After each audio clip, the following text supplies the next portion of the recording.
A meteor is going to collide with a planet. God commands you to fill an ark with 2 of every animal before it gets here, and your girlfriend's arm has been replaced with a muscular black man's. This is the world of Linda Cube again, and it's the best thing I've played in years. A title that tackles the theme of pregnancy, infidelity, mass extinction, and moral degradation when faced with certain death, all on a single 660 megabyte PlayStation disc. I couldn't find my copy. And I know what you're thinking. It's another JRPG with heavy-handed biblical symbolism. Let me guess, the final boss has you killing a god of some kind? Been there, done that. Actually, statistically, I can promise you haven't. In a subgenre laden with tropes, Linda Cube sought out to deconstruct the JRPG. And for a game that was deliberately crafted to be messy, upsetting, and the antithesis of the status quo, you might expect it to be a flaccid parody at best. Only to discover Linda Cube is more than just a shallow mockery of its betters, and is a revolutionary game that, despite being 30 years old, feels like it came out yesterday. Well, if it's so good, why haven't I ever heard about it? Dick. Well, it was only released in Japan, and for reasons we'll get into later, it wasn't easy to get your hands on over there either. Before I began my first play session, I turned to interviews and really scoffed at this arrogant director, claiming his game to be a textbook example of game design. Like, the nerve of this guy. Only to finish the thing and realize, no, he absolutely had a point. He isn't a household name Japanese game director like Miyamoto, Kojima, or the Undertale guy. He isn't even the most famous Masuda. But popularity aside, Shoji Masuda's games are extremely distinct and deserve more recognition. So that's what I'm going to do today by reviewing his most popular game. The story goes that Shoji Masuda was wrapping up production on Tengai Makyo 2, and had felt RPGs were becoming too formulaic, and began to ask if every title needed to be just a derivative of Dragon Quest and Final Fantasy, where good guys assemble a party and tear down a wicked demon or god. Which, if you haven't played them, Tengai Makyo or Far East of Eden are visually beautiful games, but played a bit safe. Except for Tengai Makyo Apocalypse 4, that one was a little more divisive.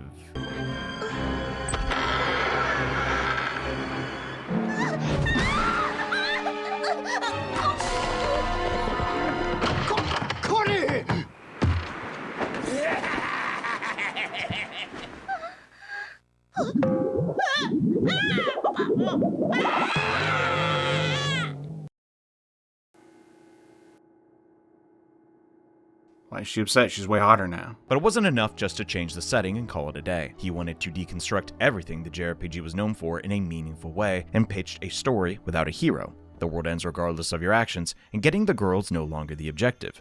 You already have each other, but then what happens after that? Short answer, procreation. It's a JRPG about making babies. That's cool and all, Johnny, but I saw the lady in the thumbnail, and now I'm hard. So can you just hurry up and tell us who Linda is? Well, dear viewer, I appreciate your forwardness, so yeah, let's pop the game in.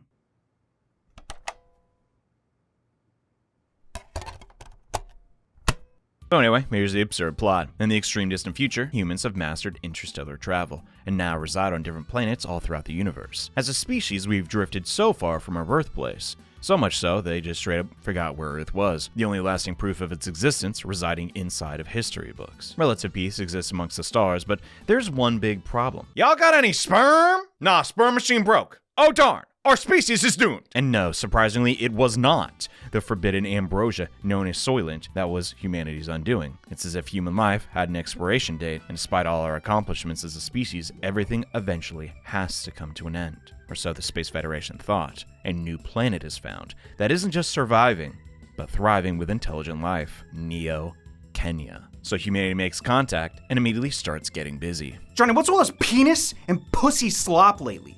I liked you a lot more when you reviewed gaming beverages. It's just biology.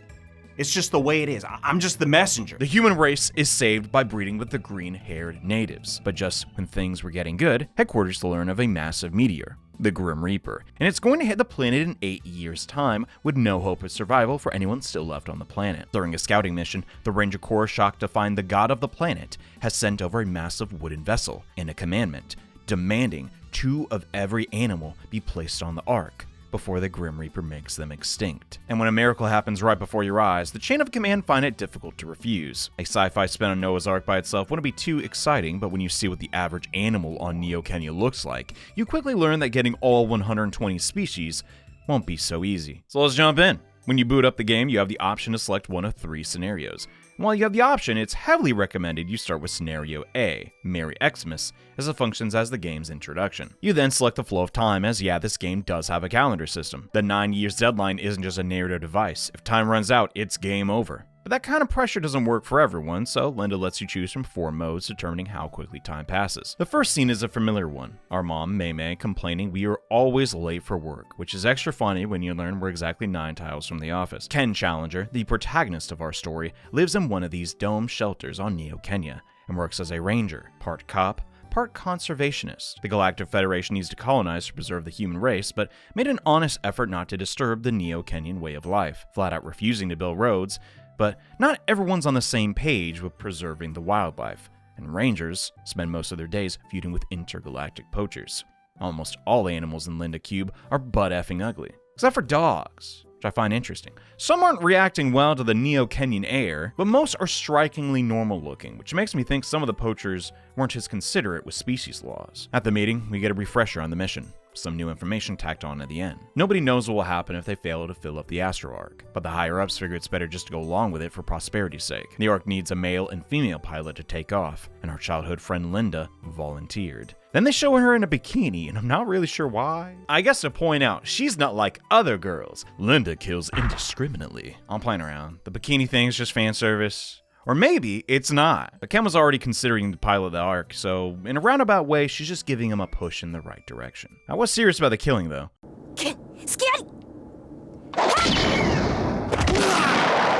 Linda's a fan of roughhousing and shames Ken's fighting abilities, then throws on the charm, dropping the Sudere act, earnestly thanking him for agreeing to fly the Ark, with a kiss on the cheek. It's an abrasive introduction, but tells you right away these two have some history together. She isn't just gonna smack anyone with her massive wooden club, and functions as a diegetic tutorial to get you to level 3, before her mom comes to apologize for her, reinstating your shared relationship in case you didn't watch the optional movie in the menu. But she's not just a random masochist. You two are, in fact, in a relationship. So you get your paycheck from the clerk, get a hunting dog from a little girl who's evacuating soon, and buy some starting gear. But before leaving town,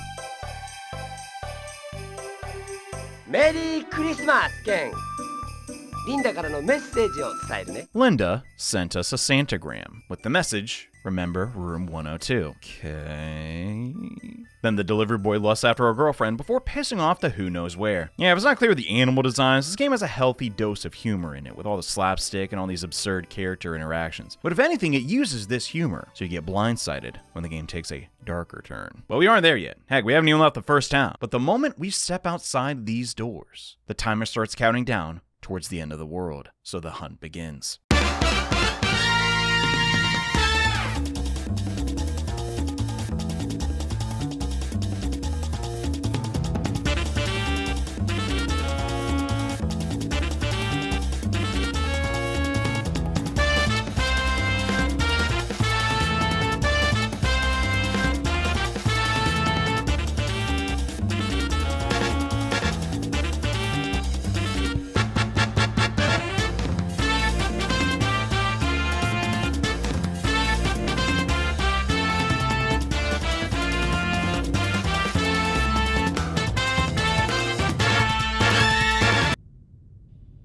Hey, Linda, does it remind you of something?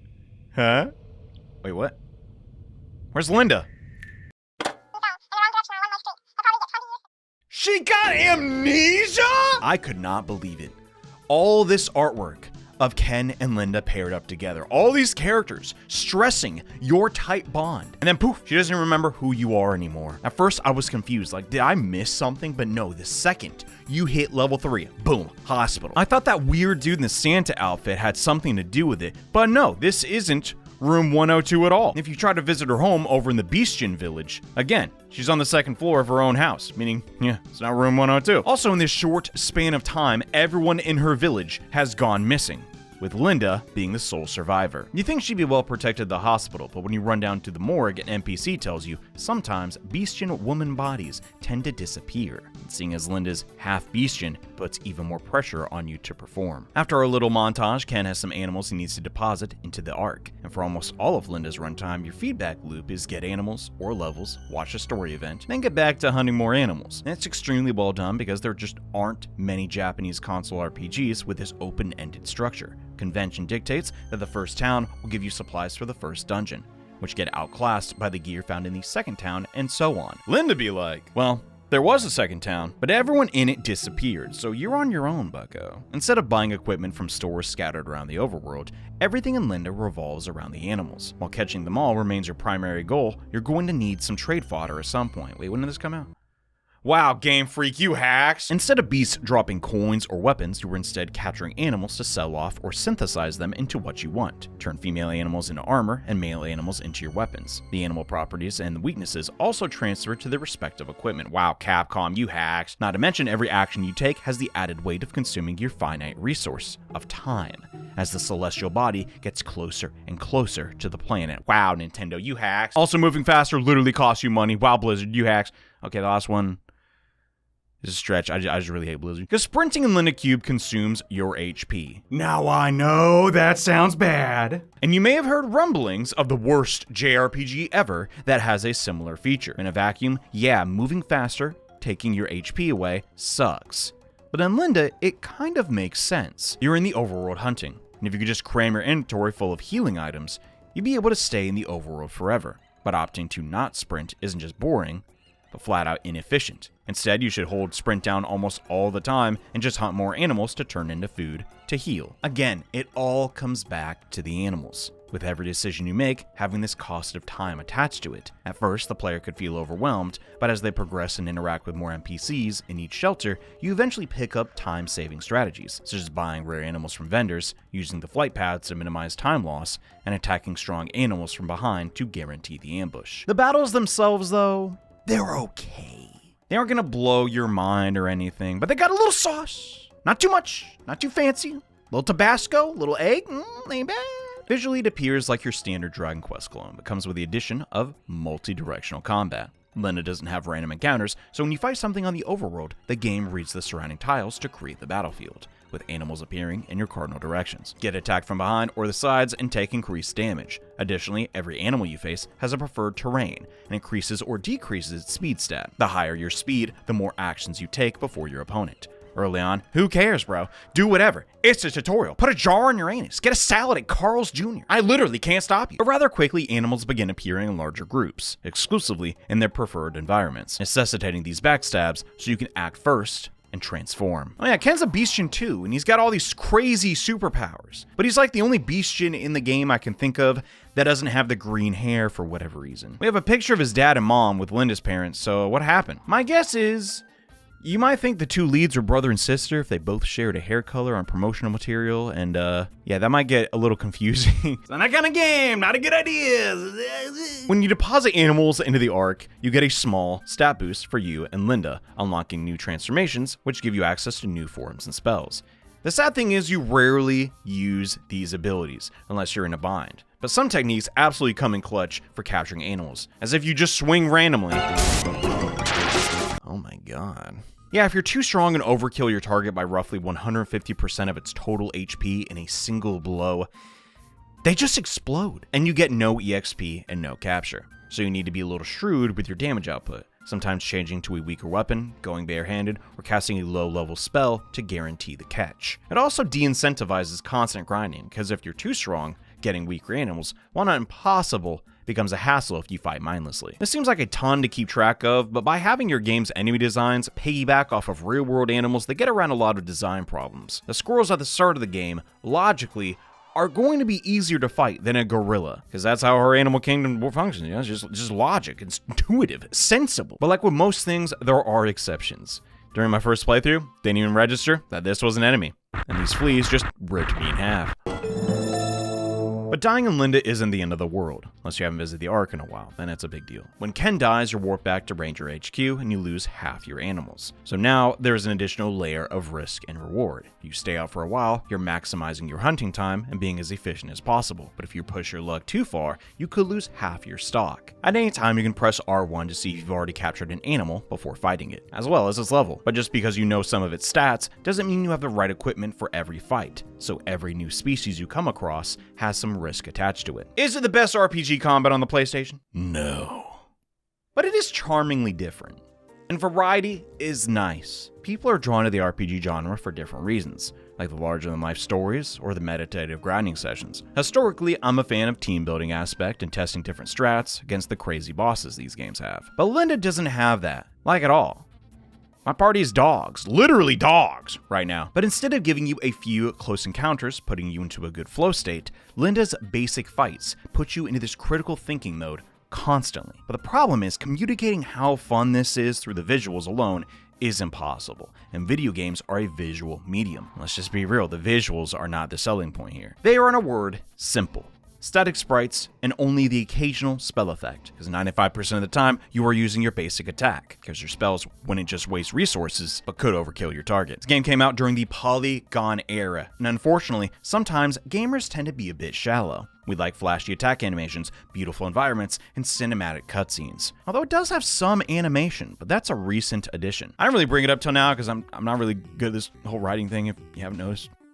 But Linda Cube, again, is actually a remake of the PC Engine version, which had different designs for most of the animals and characters. And I think the vast majority will prefer the PS1 palette and designs. God dang, Kent's got some lips! Actually, everyone does, come to think of it. Oh, gee.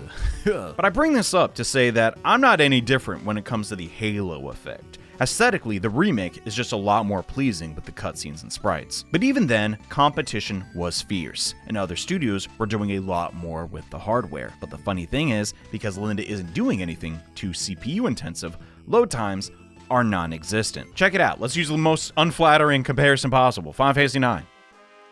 Battle's over, okay? For the record, I like this game, but... jeez. It's got a lot of polygons. And I can move again. And then there's Linda. Oh, Jesus. That is brisk! Which results in the game feeling it was made today. Because no matter how it looks, good mechanics and writing can hold up, unlike graphics. Duh. I zoned out a little there. You can get into this meditative trance when you get really rolling in this game. So they use these pagers to tell you to come back to town and watch a cutscene. For my Zoomy viewers, a pager is this thing that would beep, letting you know you got a voicemail back home in a pre-cell phone world. Kind of funny to think about in hindsight. We got space stations and interstellar travel, but still use payphones.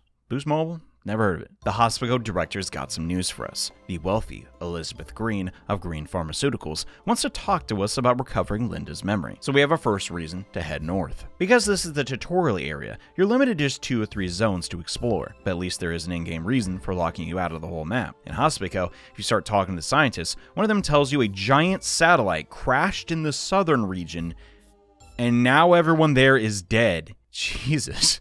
That is a bummer. Gonna be like, oh, there's some ants in the way. You can't cross, or the airports are all backed up. No. Satellite. Death. No survivors. But, yeah, your fast travel in this one is an airport, which doesn't consume any time, but costs a good amount of change. At this point in time, I was flat broke, so I decided to just walk over and see more of the map, and I'm glad I did, because there's a lot to see, and NPCs do much of the world building here. Because the planet is slowly evacuating though, you could miss some optional dialogue, but the game blatantly says if they dipped early, they probably weren't that interesting anyway, so that's nice at least. Almost nobody gets portraits, except the Hospico nurse for whatever reason, so you can't really connect with them all that well, but they are named NPCs with mini story arcs that you can follow if you check in often. Because these side characters do most of the world building, they are the bulk of the story here. If I sat here and showed you every funny line, we'd just be here all day, because these NPCs say the darndest things. And by that I mean, they are especially horny. The Ozport satellite looks like a penis shaft. That means all the evacuees are sperm. If I had to die, I'd love to be eaten. I want Miss Green to eat me alive and put me in her belly. Dang, this lady's got a lot of fans. Let's go see what's up. Oh yeah, I guess we are in the North Pole of the planet, but no matter what season you get here, the environment doesn't change. It's just Christmas all year long. But you know what? She can decorate however she wants. It's her place. And at least she's practicing the true meaning of Christmas by giving back to the community with a free soup kitchen for the financially disadvantaged. How sweet. I bet Miss Green has a bunch of vibrators in her mansion. Jesus Christ, dude. Get your head out of the gutter. What is wrong with you?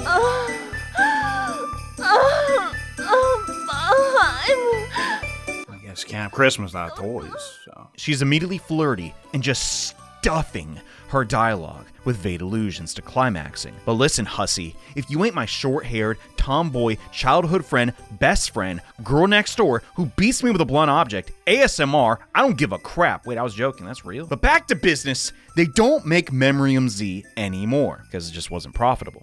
They can get you the drug, but they need time and reagents.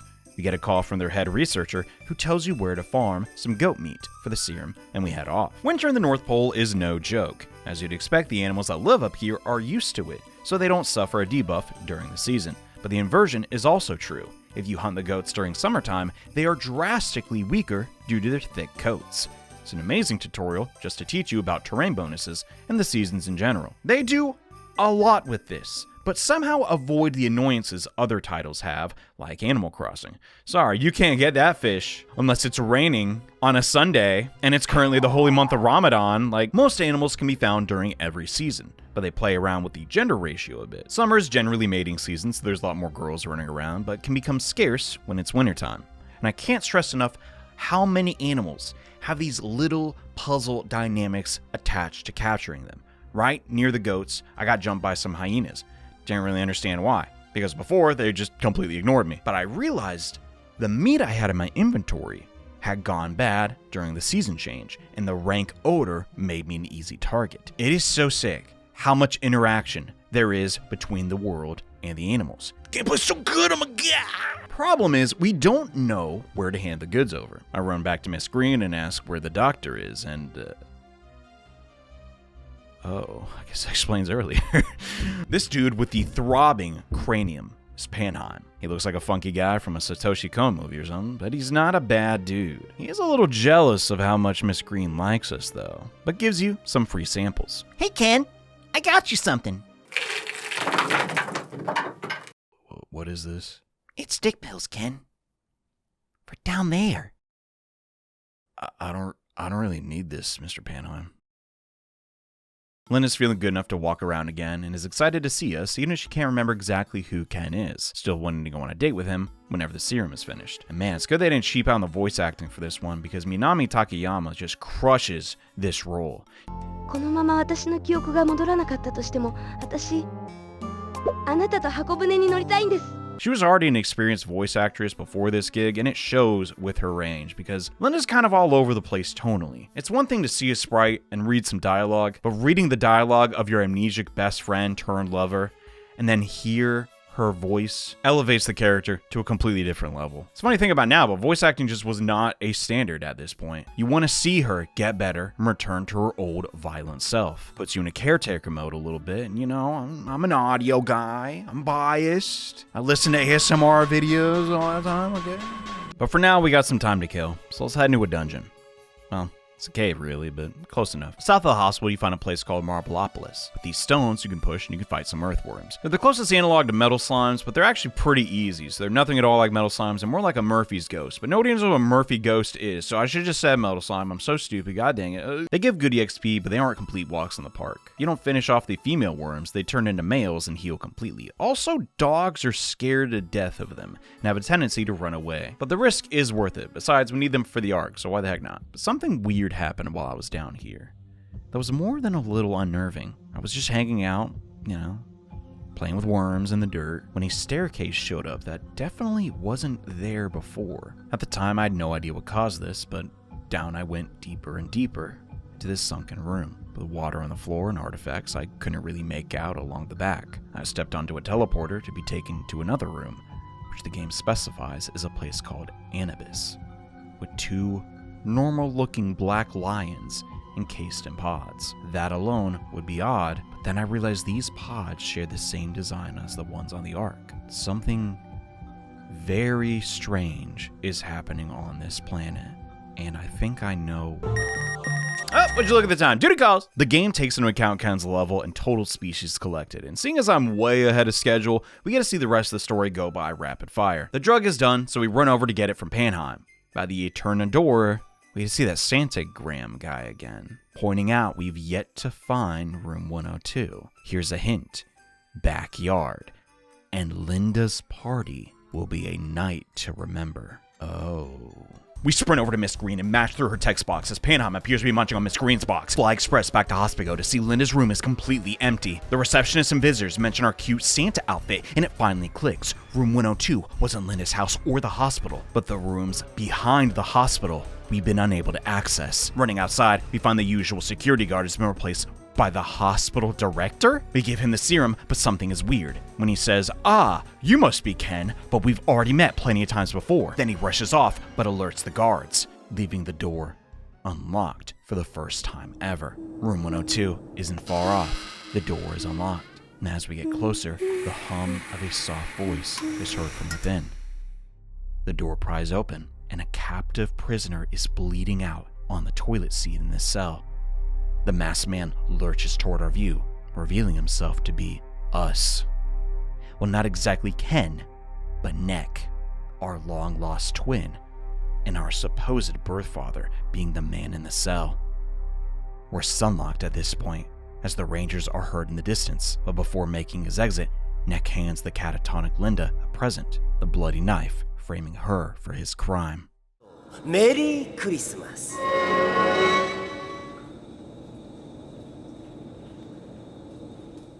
Shocking doesn't even begin to describe it. We are just collecting animals, looking forward to our little date when our entire world is crushed in a matter of minutes. Our mom mentions at the start of the game that her dad passed away. When we go back to ask about Neck, she said there was only one kid to adopt, then proceeds to make an admittedly dumb pun. To Ken, it's no big twist that we are adopted, because Mei and Em probably had this talk before the game began. In the instruction manual it says, yeah, humans can't make babies. This guy's probably not your dad. And you can even hear rumors about a tragic event that took place during Christmas in one of the Beastian villages. But the chance you'll find all that before reaching this point is practically zero, so it feels like a complete gut punch. Ken tries to explain to his boss the truth that some dude who looked like us pinned the crime on Linda. But man, twin brothers on the same day that eyewitnesses spotted you at Hospico? I know, it sounds bad. Captain McDonald, after hearing our testimony, gets a call. Linda has escaped, and the two Rangers guarding her cell were also killed. Oh, that sounds really bad. Old Captain Ben wants to believe in us, because no Linda means no Ark. And besides, he's got a soft spot for her, given the pinup in his office. But if she's a criminal, he has to put her away. So the hunt is on for clues on our long-lost brother to prove our lover's innocence. Which means catching more animals, yay! Yeah, you don't exactly get to be proactive with this structure. Everyone just calls you on the phone and tells you where to go next. So it's funny when our mom calls us back home less than a minute later after leaving the first time to say, "Oh, Ken, my darling boy that I love. Get in here right now." Okay, mommy. こんにちは。お邪魔してます。 Well, how about that? Mom found her just sleeping outside on the swing. I know she's wanted for murder, but that is bupkis. I raised both you kids, and I know Linda would never kill anyone. I don't think you really know her that well, but... Ben-chan! You can't walk in without knocking. What if I was getting undressed? Sorry, Mei. But I've known these rugrats just as long as you. So come over here for a second, huh? ってなるだろう。ベンタラ。ぷひょひょひょひょひょ。仕上げに手分けよ。ぷひょひょひょ。でね。そんな無茶ですよ。おばさまったら。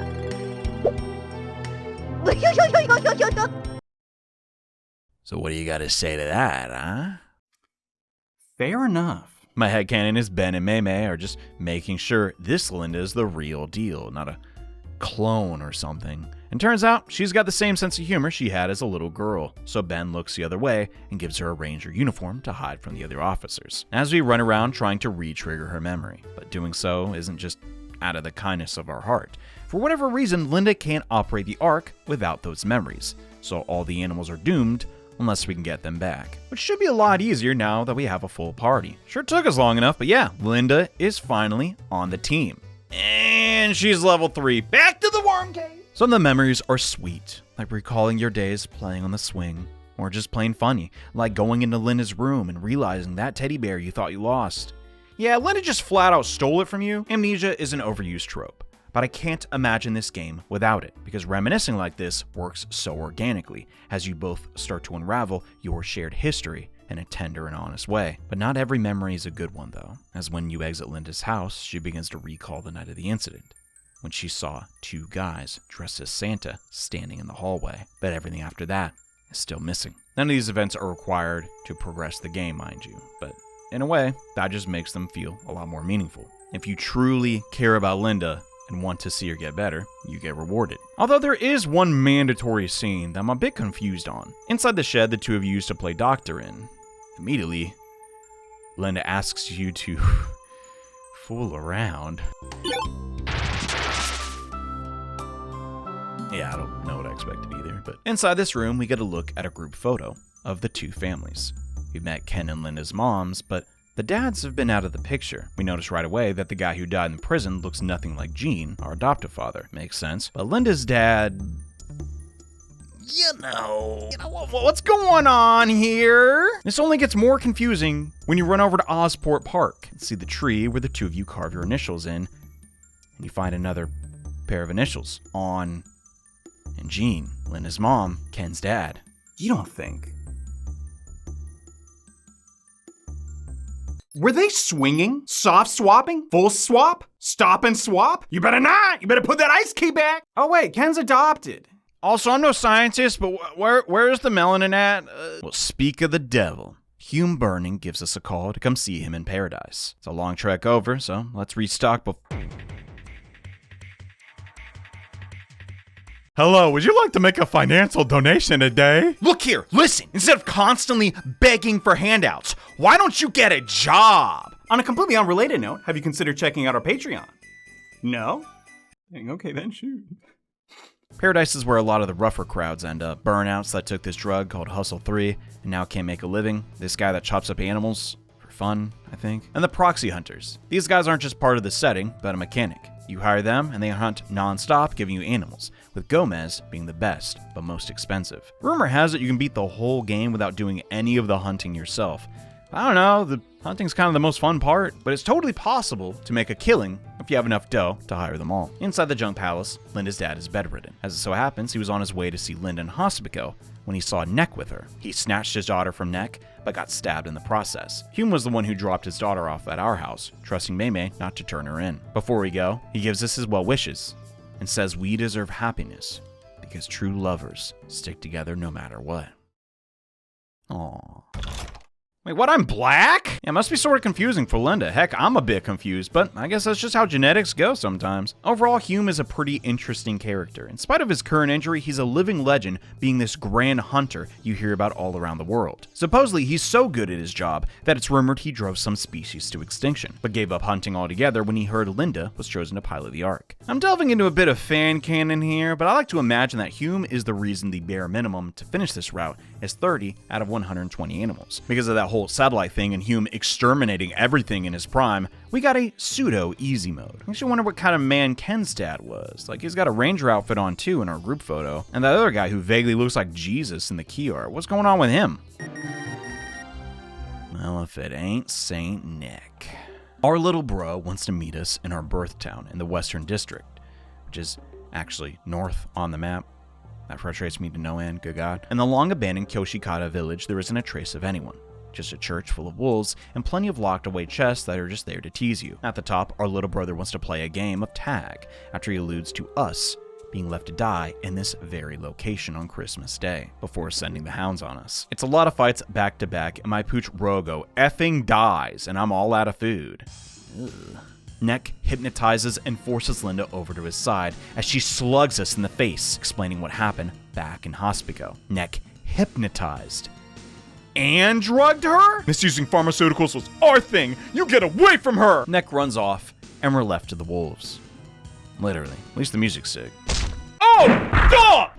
Hume comes out of nowhere to save us with his imaginary technique. Kill all animals on screen. Our soon-to-be in-law rescues us in the nick of time, and it is so sick. Neck just has this really creepy aura about him, mainly because he can just teleport, I guess. But they put the right amount of foes in this segment to make you really sweat towards the end. I was out of food, out of options, out of dogs. But the living legend, with his big bald head, comes to save the day. And he is ridiculously strong. But just like in lore, sometimes he's a little overkill. So it's best just to get Linda back instead of trying to find more animals right now. He's not super talkative though. I try to take him all around for optional dialogue, but there wasn't much.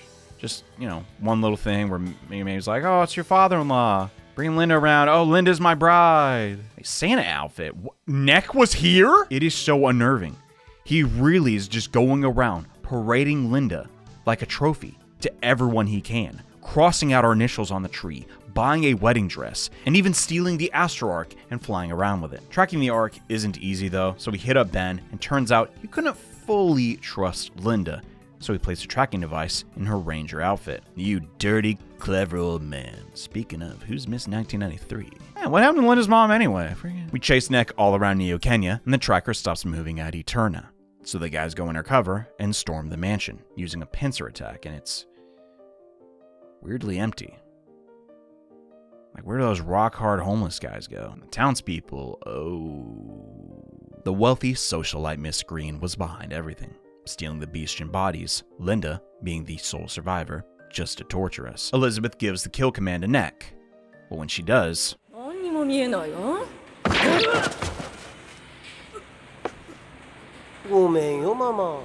he takes out his adoptive mother, revealing her true form. After a lifetime of digging up bestian corpses so Green could drink their blood and stay beautiful forever, Neck has been driven mad, going his whole life surrounded by death. When he found out he had an identical brother who lived a comfortable life, he just snapped and plotted his revenge on his adoptive mother, his biological father, and his big bro. But it wouldn't be enough just to kill him. No, he's going to replace him completely and live the life he deserved.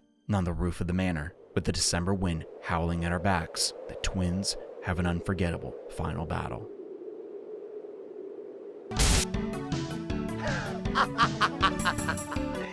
Okay. What What am I supposed to do? こっちこっち Linda help? No. Alright, this is definitely overstayed its welcome. Can't jump off either. Cool. こっちこっちあれ Dude, you got the wrong one. You're supposed to stab him. Alright, once, an honest mistake.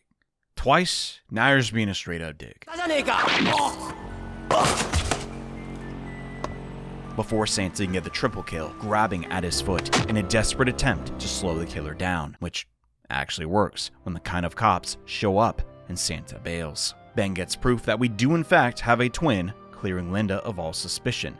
And in his dying breath, Neck tells us he even saved some animals while he's running around Neo Kenya, realizing far too late that it's nicer to save lives than to take them. But regrettably, he succumbs to knife poisoning before he can get his brother the keywords to undo Linda's hypnosis. But Ken's got a pretty good idea what they could be. リンダ、世界中で一番お前が好きだ。そうきなすったか。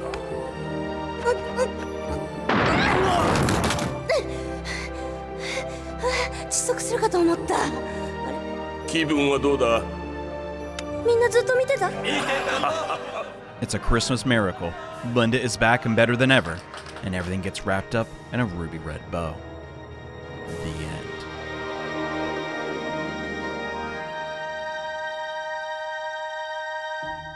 Oh wait, no it doesn't. There's a serial killer running around. Who was that? Right as the crew are done patting themselves on the back, Ranger Headquarters gets a call from the masked killer. He has Linda's parents held hostage at the abandoned pharmaceutical factory and wants Ken and Linda to come alone for a Christmas feast. Hume relays the butcher's commands as the crew hears the sound of on the other side of the phone.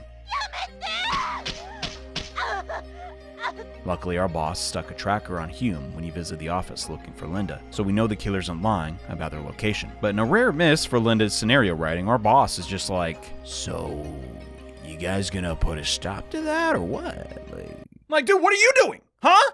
Other than whining and dining my mother F you, dude, help, please! It's fine. I get they want the true finale to be just the two of them. But before we head out, we can hear some critical information from Hanheim from behind his cell. There, we retroactively learn Elizabeth's motivation. She had a husband who suddenly passed away on Christmas Day, so she became obsessed with keeping things the exact same as the day he died, freezing his body until he could be revived and keeping herself looking the same age as the day he left. Panheim's research, they synthesize a drug from Neo-Kenyan animal DNA that would halt the aging process. But eventually its effects lessened, so the corpses of female bestians became the replacement ingredient. But then that too began tapering off, so living bestian women were abducted en masse to feed Elizabeth's delusions. The old man regrets his actions and wishes he didn't hide his feelings from Elizabeth when he was younger, out of fear of rejection, so she could move on from her husband and free herself from that. Wait a second, you were not dating? So what was that back there? This is part of the job? Clocking in. By using the tracker, we see that Hume's at the top of the map, but the airport won't drop you there, so you have to run through Elizabeth's manor, then run into the cave with toxic sperm. Ow, ow, ow, ow. The sperm tiles really effing hurt, and some of them are unavoidable. So I burned through most of my food just figuring out how to leave here, as the map doesn't show you this segment connects.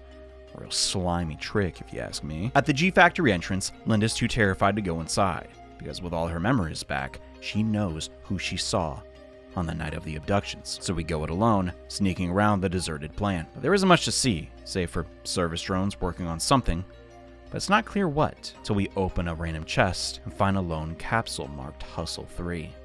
Thinking back to the Paradise Man who talked about enjoying the drug as it gave him superhuman strength, but leaving him a shell of himself when he couldn't get his hands on more. It's made clear that it's not just the natives' lives Elizabeth was meddling with, but the entire planet. With every inch of the complex explored except the second factory, I get ready for the worst, as Linda surprises us from behind, at last working up the nerve to confront whatever it is inside this warehouse. The couple march upward to the killer, and without a word, a fight breaks out. And humorously, the killer's face is obscured by the graphic interface, which I'm just gonna call a happy accident. Between my two hunting dogs, Rogo and Hero, and my dog, Woman, GF, Killer Santa is outnumbered and falls before the next cutscene plays, revealing Hume to be the culprit. Not really all that surprising. And On has been surgically fused to his chest. Excuse me, what? My exact expression. Hume's mantra of lovers sticking together, taken as literally as possible. In his Hustle 3 psychosis, he strikes On, killing her instantly, but no longer having the mental faculties to establish causality, lashes out at his own daughter in retaliation for On's death. You could have uncovered Elizabeth and Neck's connection if you were diligent enough, but only the vaguest of hints are given to allude to Hume's true objective, and God. It's atrocious, and actually challenging for once. Partially damaged from the first half of the fight, and with our supplies drained from the voyage, Hume's attacks are unrelenting, as not only do you have to fight the living legend, who gains buffs thanks to his ex-wife's bestian blood, but is further enhanced by Elizabeth's pills. It's a culmination of the entire narrative so far, and as absurd as it looks visually, it is a grand final battle. Hume just wanted to stay with his family, but that earnest desire has deformed into an obsessive need for attachment. I feel bad for him, I really do. But at the same time, he just bit my dog and instantly killed it, so...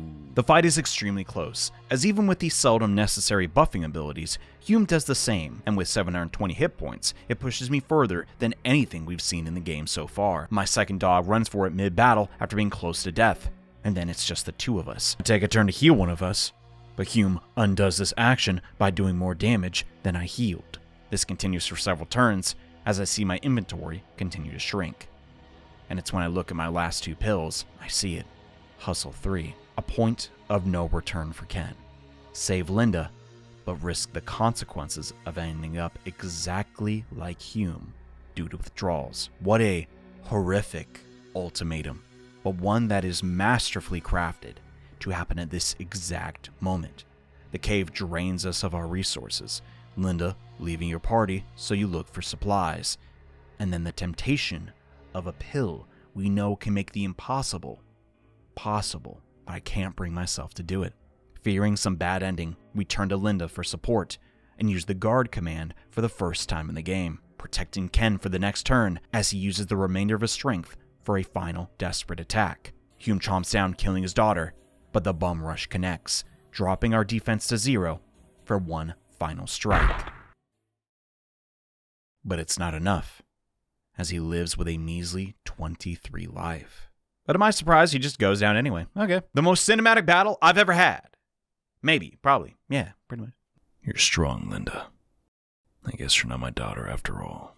Hume, lamenting his choices, asks Ken to watch after the love of his life before waving goodbye and plunging himself into the factory acid. ねえケンは私のそばにずっと一緒にいてくれるよね。私を置いてどっかに行っちゃったりしないよね。ねえケン。ああ、ずっと一緒だ。約束する。 After the battle, the survivors hold a funeral for Hume and An, and you're given free reign to finish your animal collecting. As all anyone can do now is wonder if they did something differently. Could this outcome have been avoided? Hume was a broken man, and while everyone knew this, they didn't know exactly how to help him, because not even Hume knew how things got this bad. The passive player will see a man dress as Santa fusing his ex-wife to his chest, and think it's just some silly Japanese humor. And while the visuals are admittedly ridiculous, don't get the wrong idea. Hume is an incredibly complex character that I can't get out of my head, and I think lots of men can sympathize with if you get over his polarizing design. The problem is the bulk of his backstory, as great as it is, isn't just hidden, but extremely obscure to track down. Given this is the first scenario, you may struggle to find these key characters before they evacuate and miss out on the critical hints about his true motivations and be blindsided by Hume's betrayal. But you're in luck, because I did all that hard work for you, so here it is. The most obvious obstacle in Hume's life is the perceived infidelity of Linda's mother, which contributed to their eventual divorce. We have the Osborne tree confirming An and Jean Challenger dated at some point, and the PC Engine version of the family photo where An is looking at Jean, hinting at some unresolved feelings. During Linda's birth, Hume asked the Hospico doctor why she doesn't have the same skin color as him, but the doctor gave the explanation that An's bestian genes are just that dominant, but he clearly couldn't accept this explanation. His paternity anxiety only worsened when Linda grows up and plays with the adopted bestian boy next door that doesn't have any bestian traits to speak of. I can't say I've given it a lot of thought, but the uncertainty of a child actually being yours is a uniquely male concern. An's pretty sure Linda is her baby for obvious reasons, but Hume doesn't have that certainty. More than a handful of NPCs around Hospico all talk about the difficulties early civilizations had with childbirth. Cavemen didn't have Maury Povich, so when a kid didn't look like the dad, what would happen? Does the father leave the tribe or lash out at the mother? Even with all our technological advancements, our bodies are still largely the same as they were back then, and we still face some of the same problems. Some people suck. Baby trapping is still a thing that happens, and even if you have the sweetest kid in the world by your side, the idea that they aren't actually your flesh and blood can inflict tiny ticks of psychic damage to you every day, as the stress of being a provider piles up. But who can you talk to about this? Nobody wants to admit to their coworker they might have gotten cheated on, because then you'd be admitting you are a loser. So Hume just presses on and massacres every animal in all of Neo Kenya. Hume is crazy good at his job. The problem is it doesn't pay very well, and he really needs a higher salary for their giant mansion he bought so An and Linda could be closer to their relatives in Minago. God, that actually sucks so hard. Do you think he had meteor insurance? Probably not. Either way, he needs more cash, so he quits his job as a ranger and becomes a proxy hunter and continues to hunt every animal in Neo Kenya, even the endangered Class A species that are prohibited to be sold. But if you know the right people, you can make a killing. As Hume hunts more exotic and deadly animals, the demands of the job get to be too much for him to handle. So he turns to taking Hustle 3, which temporarily gives him the ability to earn more than he's ever earned before, but destroys not just his body, but his home life in the process, as the withdrawals start to kick in. Men all around the world are fed this script of being the winner.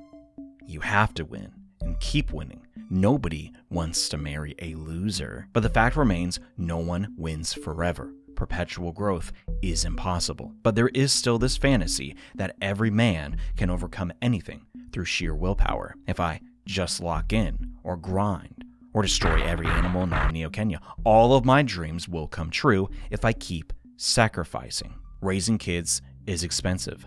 I need to provide, not just for Linda, but her kids, and then her grandkids. Hume followed this script, and by most definitions was successful, but this demand for more drove him over the edge. If I win more, An will really love me. If I work more, all my problems will go away. His mantra of family always sticks together is sweet in concept, but these platitudes don't always work out in reality. Marriage is hard, health declines, and money dries up. What do you mean? Bison meat ain't selling like it used to. I got a mortgage to pay, pal. Behind on his payments and addicted to Hustle 3, On can't take it anymore, and Hume leaves the house and takes on a new hunt, going after his wife's own tribe to feed Elizabeth's manic obsession. But still, he doesn't give up hope. One more corpse, then I'm done. Okay, one more stolen hospital body, then On will take me back. Okay, I team up with his net kid, raid the village, but then I'm through. The guilt drives him insane. And when he learns about the Grim Reaper and Neo Kenya's exodus, his fantasy of a family sticking together is destroyed, as only blood relatives are taken to the same planet. And with Linda flying on the Ark, he's right back to where he was when he arrived on this rock, completely and utterly alone. In a way, Hume's life is mirrored in another location, the Sperm Arena, where men risk their lives daily to perform jobs nobody else wants to do for financial gain. Some don't make it out alive, but the risk is worth it, as they swim through a river of radioactive sperm. Sperm Arena. I thought it was clever. In this town, a bedridden man speaks openly about his time adventuring, excavating, surrounded by ejaculate. Yes, it broke every bone in my body, but at least his son Mario has his college paid for and can enjoy an easier life than he had. Now's the part of the video where I play armchair psychologist. Mr. Masuda. Linda Cube again for Sony PlayStation. It's really about your father, isn't it? Was he a blue-collar man who wanted the best for his son? So he fought night and day as a fisherman, killing every dolphin in the Pacific. Got a lot of mileage out of this animation, aren't we? So his son could follow his dreams and make computer games about Santa Claus. But he missed your college graduation because he died at sea. How does that make you feel? Linda Cube really gets you thinking about this breadwinner paradigm, and if it's all it's cracked up to be. And for me, reminds me of a conversation I had in high school. Someone brought up the hypothetical that if you drank this mysterious substance or swallowed a pill that could guarantee you had a successful life, but you died by age 40, would you take it? At the table of 4 boys and 4 girls, to the surprise of no one, the girls all said it was short-sighted and declined the offer. The boys said, heck yeah, I'd take it. One boy even said, I'd take 2. Not so fun fact about him. He was arrested for arson, so... Now, it's obviously not the perfect focus group, because everyone involved was at a Florida public school, so the kids, including myself, were extra stupid. But it makes you think about where these scripts come from, and if they are the only way. Like, what if neither of us had to swim through oceans of sperm to make rent? And instead of fattening the wallet of some affluent perverts, there was an alternate path to take, like finding someone who doesn't mind going Dutch, or committing white-collar crime and getting away with it. But not everyone can be so lucky, so they get stuck with their script and try to make the most of it, being a provider and taking on all the stress and anxiety that comes with the role, just to get cheated on and turn to substance abuse. I just empathize a lot with Hume. Being a provider is stressful. It is hard for the most important person in your life to stop being yourself and instead be someone else. But if anything, I think he got off easy. He only had 1 kid to worry about, unlike me, who has 4 kids with 5 different women.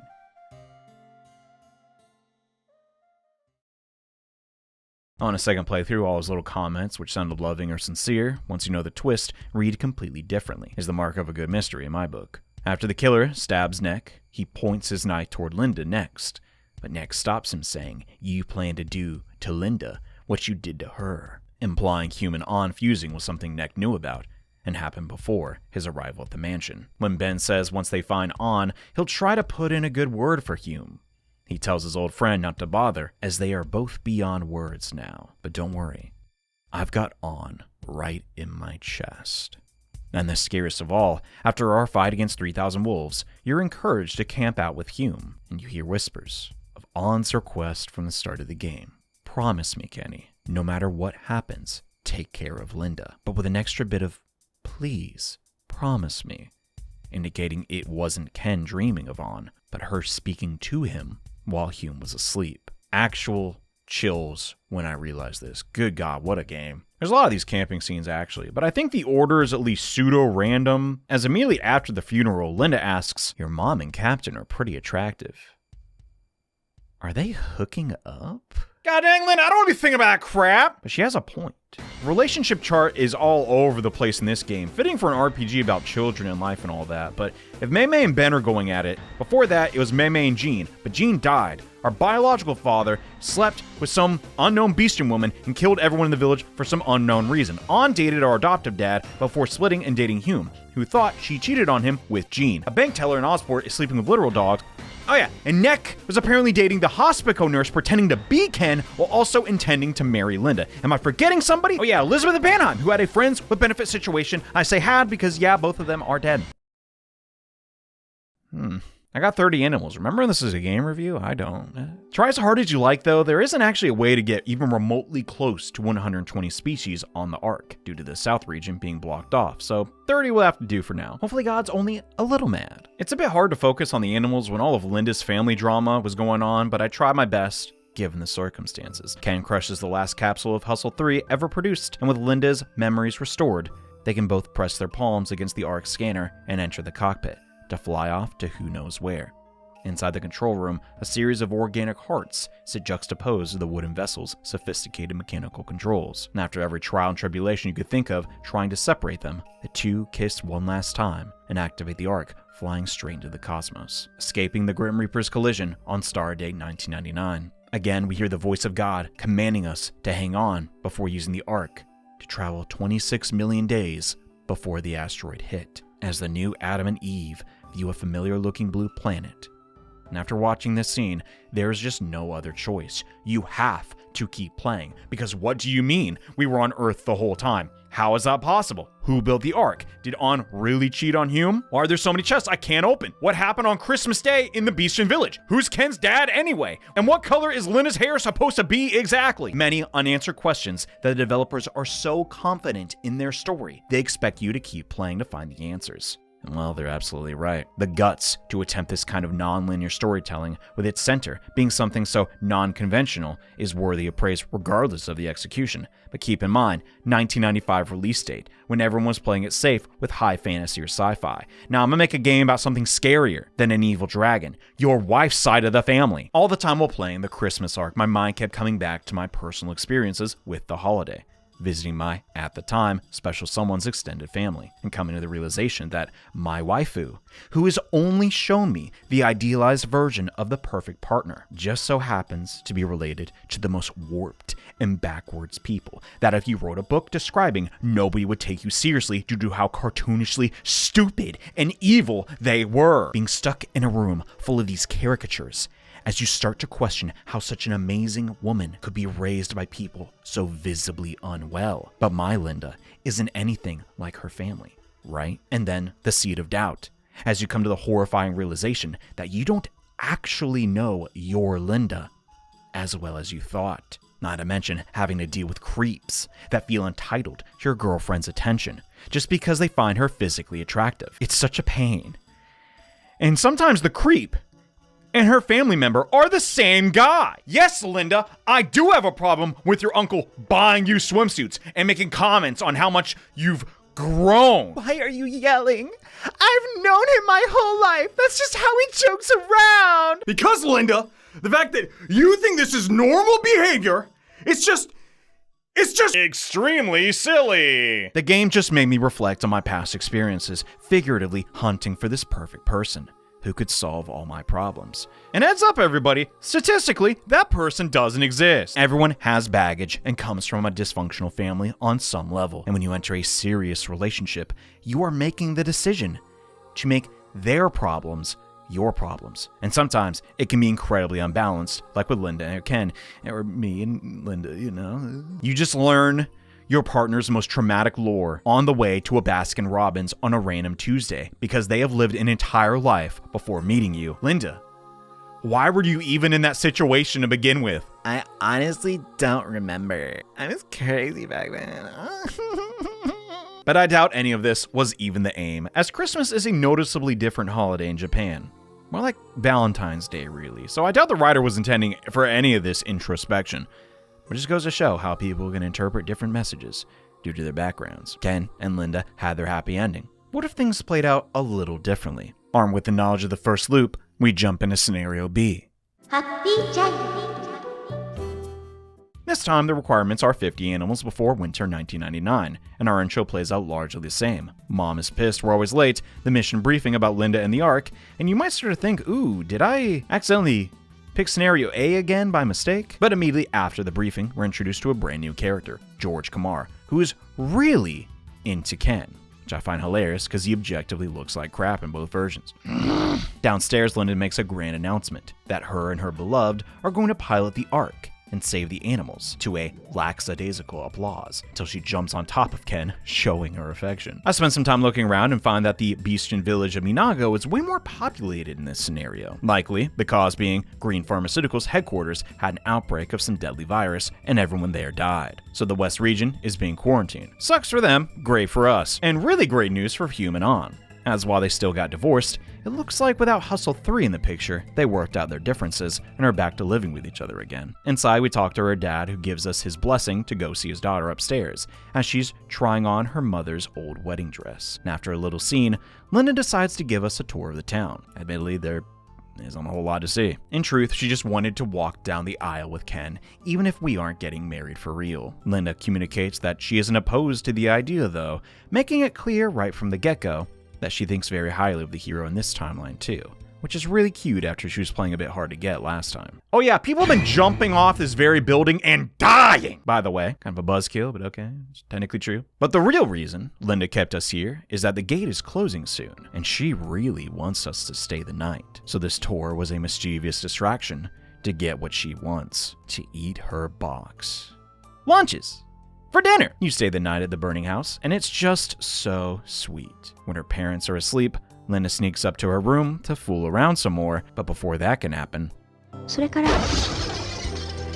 alien bugman jumps through the Burning's bedroom and possesses more endurance than anything we've ever seen. First, it shoots On in the back, killing her, and then Hume, firing a rectangular hole right through his chest. His final words, calling out to his daughter, before the three home invaders head upstairs and finish the job.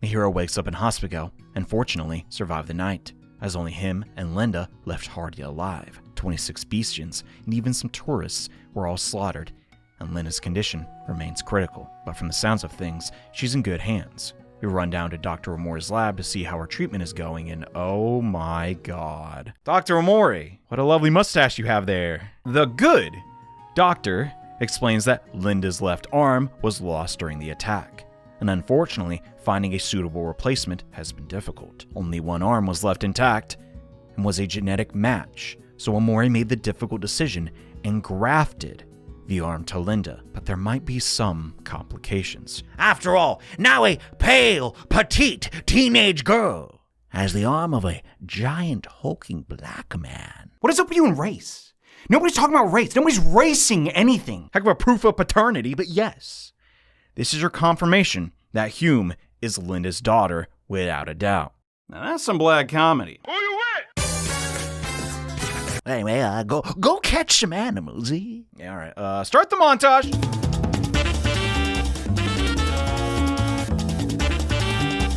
Oh, excuse me, who?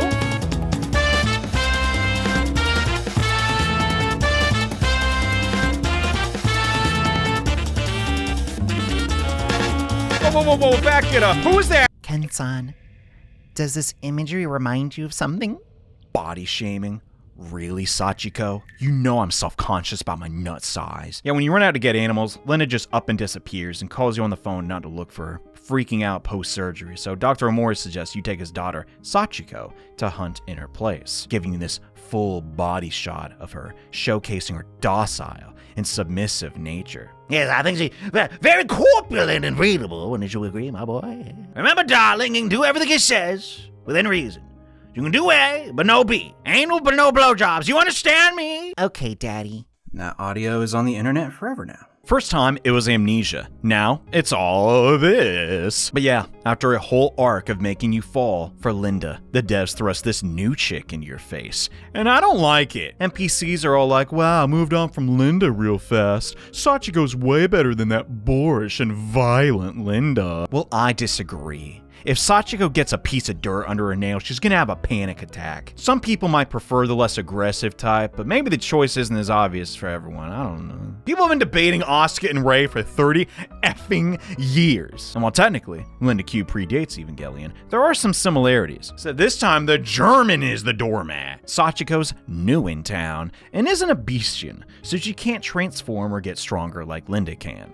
But being at such a high initial level, she can get you to some places that you couldn't normally survive in. The only problem is, you can't walk to the new areas, as flying to the hub, Doggief Heights, wonder what they do there, jeez, costs you money. In Act A, where you could die over and over again, but still make progress. Not anymore. If you want to keep going south and getting new animals, it's going to cost you.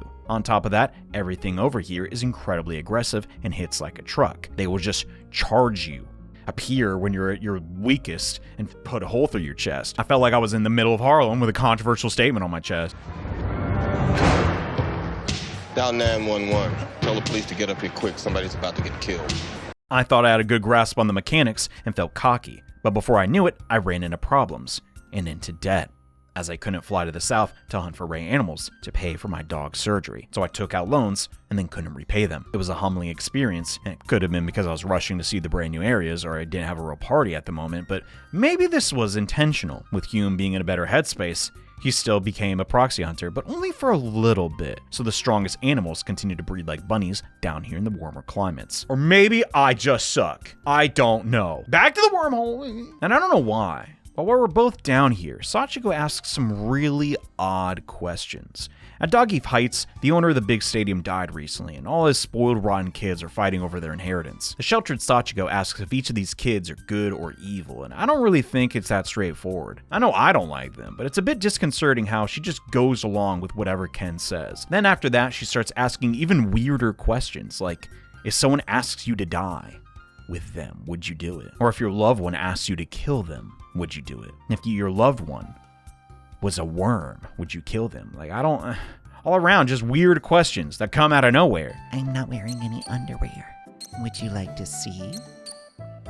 So you're just snail trailing all over my childhood swing? What is wrong with you? Alright, screw this. Where's Linda at? We get a call from the boss that she was last seen at Doggief Heights, where some rangers believe Linda is investigating the owner's death, thinking it has some connection to the Minago massacre. Then to Osport, where we hear the same story about the late airport general's untimely demise. We run to look for clues of where she could have headed next, when a ranger says the George guy wants to see us on the satellite. Up till now, he hasn't really said anything noteworthy other than some playful flirting, but this time, it sounds serious. So the two of us run up to meet him at the departure gate, where he informs Ken the recent murders are likely being masterminded by an intergalactic supercriminal called the Puppet Master. Are you serious? Excuse me, sir. Final boarding begins in 3 minutes. Ugh, I know!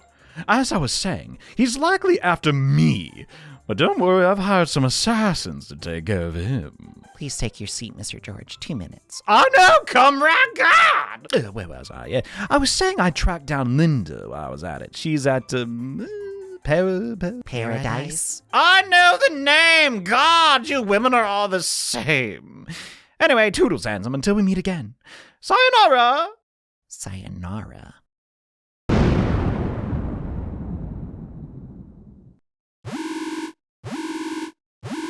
George tragically dies due to circumstances nobody could possibly predict. But more importantly, we know where Linda is, so we rush over to Paradise. But the proxy hunters aren't as welcoming to outsiders. If we want to meet Linda, we have to play a game. And Ken, desperate to see his girlfriend again, barks around and grovels like a dog. Goes on for a bit. Dude, just give me the meat. God, friggin'... oh my god, dude, give me the meat! Before things can escalate, a familiar face storms into the room. Linda isn't just hiding out in Paradise.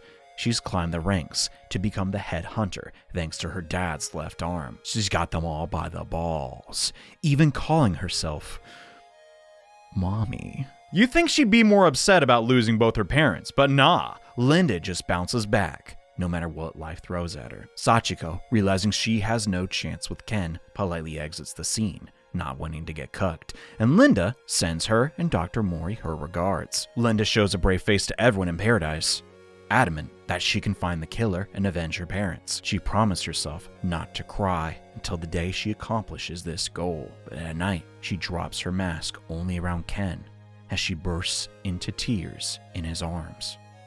Well, crud, I guess I gotta kill this intergalactic criminal mastermind now, huh? Or maybe not. The hitmen, George ordered, have touched down on Neo Kenya, and we go to say hi. They can't give us any clues on who they think the perpetrator is, trade secrets and all that, but at least we don't have to personally do the deed. We can focus on animal hunting. On the way out, we bump into Sachiko again, who's getting flowers for the Minago graveyard. And Linda starts getting jealous, then vaguely hints at a three-way. What is up with this planet? Is it filled with pheromones or something? Wait, what? Hello? Oh, the assassins have already died. That was fast. This is Dr. Amori. There's freaking zombies everywhere. Oh my god, that's random. Sorry, Mr. and Miss Burning. Gotta die again. Sayonara for the second time. Or is it the third? Amori and Sachiko came to Minago to pay their respects, but the dead Beastians came back to life, and Amori believes it could have been due to a parasite from his lab, and he fears it could have spread to Linda as well. But Dr. Amori, this timeline doesn't make any sense. For Linda to have the parasite in her new arm, that would mean the parasite would have had to infect Hume before his own funeral, which isn't possible because this is your first time visiting Minago. As everyone knows, you don't do house calls, as everyone needing treatment comes to your lab in Hospico. So that would mean you would have had to enter the village before everyone died.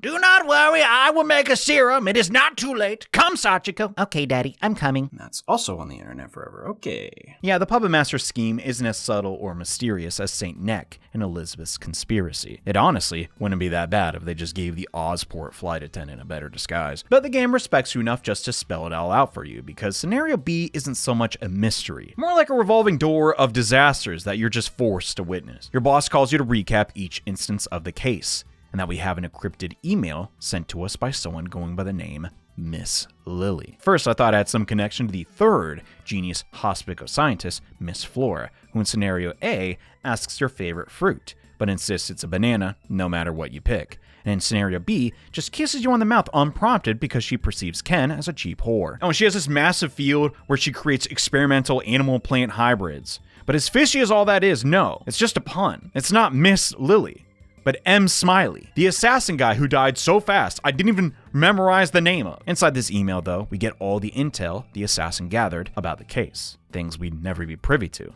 like George, the Ozport general, and the Doggy Heights owner all being on the committee for who would be chosen to fly the Ark. The general and Doggy Heights owner jumped from the Minago church tower, but George exploded, hinting towards foul play all across the board. The next item, a photo of Dr. Amori and his late wife. And the last, a record of everyone who applied for the Ark. Linda, of course, but also Sachiko Amori, who was not deemed an acceptable candidate due to a surgery on her heart valve at a young age. The motive being clear as day. Sachiko wasn't chosen to fly, so Dr. Amori murdered everyone responsible for breaking his daughter's heart. But the Rangers can't arrest him without probable cause. It would take a real idiot to try and search his lab for clues. Hey, Ken, I have an idea. But when the duo enter his lab, Amori and Sachiko look as if they were expecting us, and the mad scientist dumps the pesticides all over Linda before revealing he knows about the email, as he had the Ranger HQ bugged. It was me, Linda. I severed your arm. Oh, and that wasn't pesticides, but my rusty bucket of parasites I keep as pets. Yes, that's my pretties.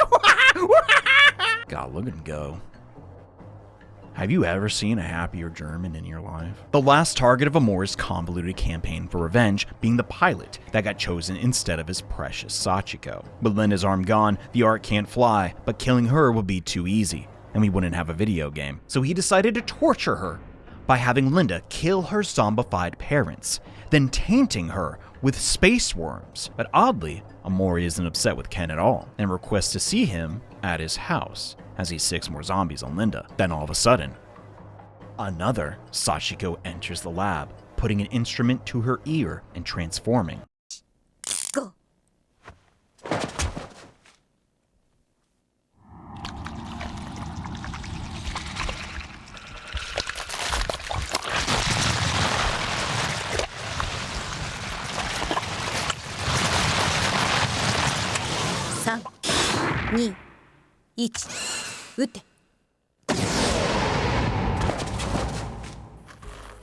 There are 2 Sachikos, and both of them are those weird German cockroaches we saw in Minago. Sachiko number 2 can't understand why Sachiko number 1 is disobeying orders and flees the lab. And hearing the commotion, the hospital workers come in to tend to Linda. Sachiko number 1 plot dumps that the real Sachiko was the first victim that jumped from the Minago church after not being selected to fly the Ark. Her father went nuts and plotted revenge on everyone involved and created clones of Sachiko. Now, after spending time with Ken, number 1's having an identity crisis and runs off. Having mixed feelings for hurting Linda, she returns to Minago and bumps into her mother, who takes her back home.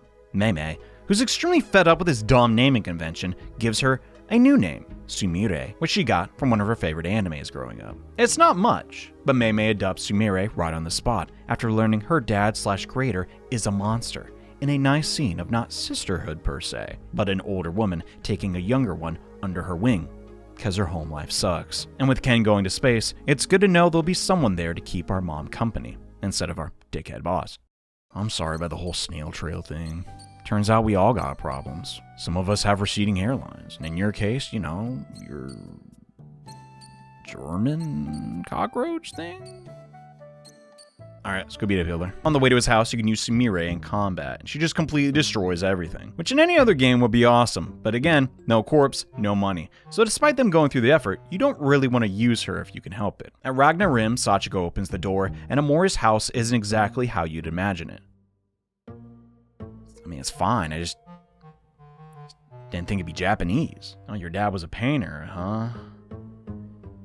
Yeah, that checks out. Well, actually, no. This is his daughter's room that we raid to get the spare key to the lab. Inside, we learn more about the family and that the Amoris were marked as fugitives, so Sachiko could never make connections, as they were always on the run. When she heard about the Ark falling in Neo Kenya, she thought she found a golden ticket to escape her life of instability. The truth is, she was debating jumping even before the Ark was in the picture. But after being rejected to fly into space with a boy her age, she lost all hope. And that's what kicked off Amori's crazy plan. Entering the doctor's lab, Amori is elated to see Ken, as number 2 is wearing Linda's wedding dress, borrowing her left arm. And he starts to get all weird. Weirder than normal. I can't, look! She's so breedable and corpulent. I think you'd agree. Who needs that hussy Linda? 2 virgin brides, yours for the taking. Not a bad deal, huh? Ken declines, because he already has 2 cockroaches on the Ark. Enraged, Mr. Amori demands Sachiko number 2 engage C mode. What does that stand for? Uh-oh! But she refuses. Oh, thank God. I would have really hated that. Both of them refuse, actually, and run away, finally obtaining their independence. Or did they? Captain calls and says Linda got kidnapped again, see, it's in the title, by Amori, and 2 quote-unquote total babes with jet black hair. Oh no, where could they have gone? Realistically, there's only one place on the map I haven't checked, so we head over there. The Galax Research Institute, that is long abandoned. We check a bunker in the corner, and both clones are down here with Linda. They swear up and down they want to do the right thing and return Linda's left arm. So we cooperate and gather some animals to create a sedative for the procedure, and it all works out, as she's back to her usual violent self. But on the way out, Amori returns to the bunker with more parasites and drinks a whole gallon, transforming himself into a hideous abomination. And while Hume's battle was this dynamic back and forth, Amori just dies. He's supposed to summon these tendrils you fight, but they just glitched out for me twice and never spawned. Boss fights aren't really the game's selling point, mind you, but this one is just like a fart in the wind. But again, Hitler dies in a bunker, Amori dies in the bunker, and in his death rattle, rigged the entire place with explosives and blocks the path. But Sachiko, I forget which one, clears the rubble to let us through, as she is still in hospico. Whatever could that mean? They don't really have time to elaborate, though, before the base explodes. Just as these 2 grew a conscience, their creator stopped them from having a future, because of his own selfish desires. For sure, there's a metaphor for dads being too overprotective and letting their daughters experience the joys of dating, but I can't be asked to dig for any meaning here because scenario B just doesn't move me the same way scenario A did. And that's fine, because I don't even think that's what they were aiming for. After a downer of a chapter, they balanced it out with something slightly more lighthearted. I mean, there's still murder, assassination, sci-fi cloning plot where countless innocents died for the dumbest reason imaginable, but it's not exactly a mystery who did it. The devs could have given the Ossport flight attendant a better disguise or not made the first new character you see literally Hitler, but they did. In fact, he looked completely different on PC Engine, but they decided to try a new design to be more provocative and make the player on guard the second you see the guy. Someone with a better imagination than me could make the connection. He's actually a commentary on the rise of fascism, mirroring the mindset of a controlling father figure, but I don't know, I think they just thought it'd be funny. And they were right. The director commented that all of Linda Cube was inspired by the birth of his first daughter. So maybe in a way, he's wondering what father he will become. And with Amori, he's envisioning the worst version of himself. But really, this story just didn't have enough Linda. But the moment she does show up creates some interesting parallels. Her body literally changes during this chapter. And I got the feeling it was some abstract allegory for pregnancy in there. If men are told to be winners, women are for sure expected to be givers, prioritizing the needs of others over themselves, even before motherhood is in the picture. Of course I'll be emotionally available for you, Sachiko. You're my best friend. And that's because that's what good girls do. Oh, you tried to steal my boyfriend from me. I understand. Everyone has needs, even though nobody, including myself, seems to prioritize my own. I actually don't have a third example. I'm not a chick. I just spilled my drink everywhere. God dang it! And while not as physically destructive as working in the semen mines, this cultural priming leads girls to feeling burned out, losing their personal autonomy, unless they can recognize it's happening. Whoa, Johnny, what are you doing? You can't sympathize with the female gender role. You gotta pick a side, bud. Well, I can't. And I refuse. I have to speak my truth. I'm playing both sides of the gender war, so I lose twice as hard. Men, women, Germans, I'm pissing everybody off because that's what I truly believe. Comment section on this video is gonna rock! I cannot wait! So when Ken starts hanging out with some new chick without stretch marks from the surgery, the metaphor becomes a lot more apparent. A part of postpartum depression is that, yeah, your hormones will balance out eventually, but your genitalia has undergone permanent change, and men just don't have that same analog. So unbalanced. Hey God, update the patch notes. Guys' dicks shrink 0.5 millimeter after every kid. Oops, mass extinction yesterday. Hot fix that cram. Ooh. Childbirth comes with a lot of joy, but some dudes just can't handle the idea that their partner's body isn't going to stay the same way forever, which leads to insecurities on both sides and other problems, like adultery. Babe, why are you talking to that nurse? I followed my script and gave you a child. Now you're leaving me? Linda, do you want to have the threesome or not? Because I'm getting mixed signals here. I'm talking to the nurse.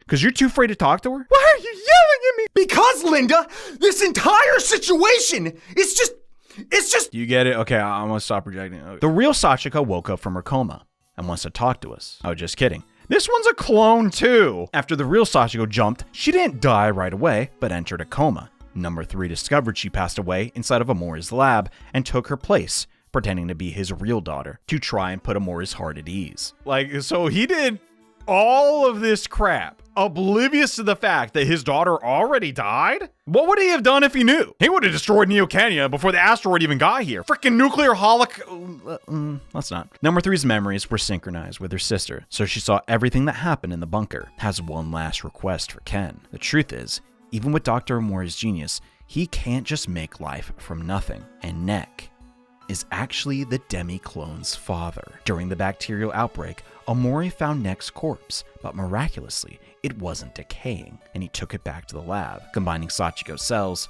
Nek's flesh, and I assume Amori's artificial womb to create the demi-clones. Okay, so let me get this straight. Nek is kind of your dad, and you might also have possibly dated him in Timeline A, but that was the real Sachiko and not a clone. Then, Haha, you seriously fell for that? I mean, yeah. Could have told me it was a joke before I made the friggin' chart. Anyway, can I kiss you? Oh, what? Oh my God. Yeah, you can't even decline if you want to. But Linda's all right with it, given Sachiko's got her arm back. And, you know, everyone has needs. Soft swapping run in the family. I don't know. Story, bordering on nonsense. Gameplay, Honestly, a big step up. It was already pretty good. It's not as flashy, so I didn't spend much time focusing on it. Without the animal hunting working as a base, Linda Cube wouldn't work so well. As just when you're about to get tired of the hunts, some ludicrous story event like a zombie invasion keeps you on your toes. Now that the tutorial chapter is done, the game gives the player a lot more freedom and starts experimenting heavily with the terrain and dungeons. An abandoned luxury hotel introduces some verticality, as you climb down stairs and fall down holes in the floor to lower levels to advance, only to find a gorilla at the top floor experiencing very harsh winds on their bare nipples. The dark river was also very memorable. Without the aquatic transformations, you are screwed. Don't even bother going down there. But even with them, some animals just suck to recruit. I had a hard time with the shrimps, as back attacking them in the water proved too difficult due to the reduced movement speed. So I had to stand on land and bait them close to the shore, trapping them with Linda's Cobra twist as I slowly wore them down. Top 10 best fishing minigames and RPGs? No. But it was extremely memorable. Oh, and then there was this cave that was way too long. Like, just filled with ants that are so puny, you throw literal crap at them to get the capture. The tunnel was so massive, I started to actually get annoyed. I know it's here to literally waste your time, because that is a mechanic. But as I turn toward my notepad, ready to whine about it, I look back and see a massive ant queen at the very back of the cavern. Such a good moment. And then I accidentally killed it and had to wait a few months to try again. And I was okay with it, because it was awesome. Between the new zone and uncovering areas I missed in the starting zone, after some trial and error, I got 50 species. Mission accomplished. Linda got her arm back and got to have her love triangle. Ken didn't get his balls crushed, only drained. And Sachiko number 3, when she gets out of the hospital, she's got her whole life ahead of her. Are you kidding me? Linda almost tells him the truth, that his daughter is long dead, but the fake Sachiko stops her and carries Omori away to put him out of his misery, finally engaging C mode. Little dramatic exit. Okay. I guess it wasn't a happy ending after all. You could have just blasted him in the dome, but whatever. As we get ready to fly the Ark for a second time, I stop to look around and find a ring with a vaguely Hebraic name. Inspecting it turned up nothing, so even though I just finished this route, I was pumped to see what mysteries were waiting for me in the third and final scenario. Unlike the others though, the game encourages you to fully experience scenario A and B first, because you aren't just catching 70 or 90, but 100 animals this time. Even with the ability to access all 3 zones, I don't see how that's possible, but I guess we'll find out. The keen observer will realize though that each act of the game is dealt with a different Hospico scientist in order. Panheim, then Omori. So logic would follow that the third, Dr. Flora, could be this chapter's adversary. How would that work? She doesn't even have a portrait. Well, just keep her in mind for now. You know the drill. Your father, who's dead by the way, will be furious on account of how late you are. Mom, I need to talk. What is it, my son? Tell me. Can we stop eating nothing but bananas? I'm sick of them. Well, they're cheap and give me good fiber. Do you want your mother to die of colon cancer? Anyway, your handsome boss says you're late. Take a banana and split. Free dog. Check on the town for changes. AKA procrastinate.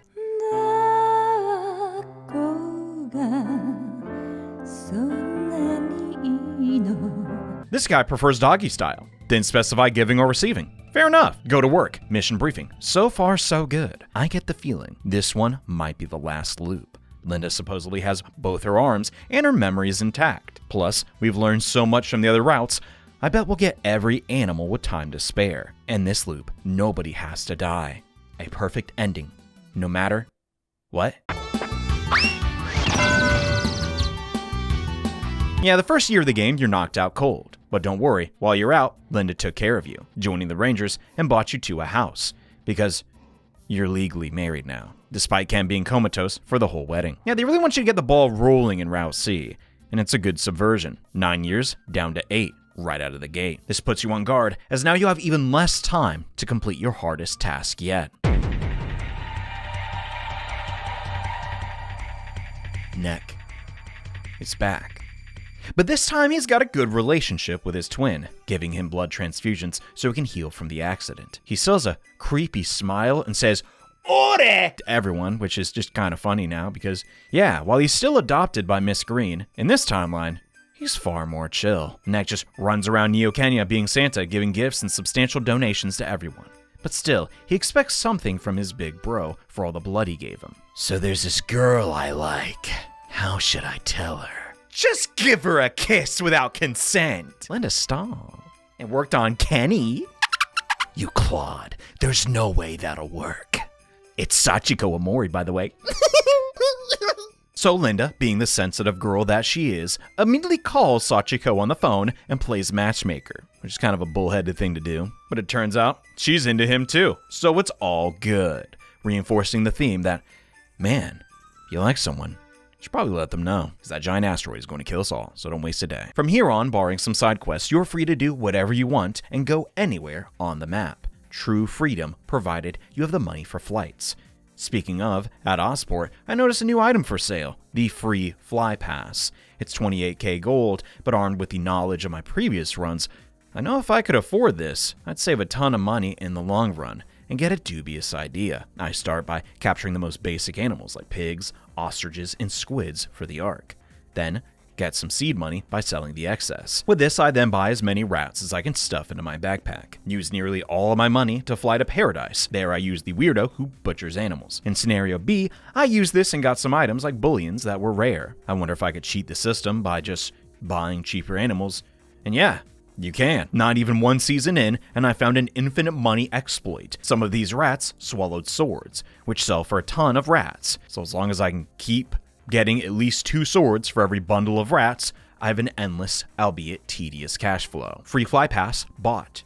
Intermediate hunting gear purchase. And I even got Linda a crocodile handbag. Armed with good gear on both our characters and 2 hunting dogs trained for maximum damage output, we clean up the starting zone. Dragonflies, hermit crabs, normal effing crabs, stingfish, monkeys, moles, penguins.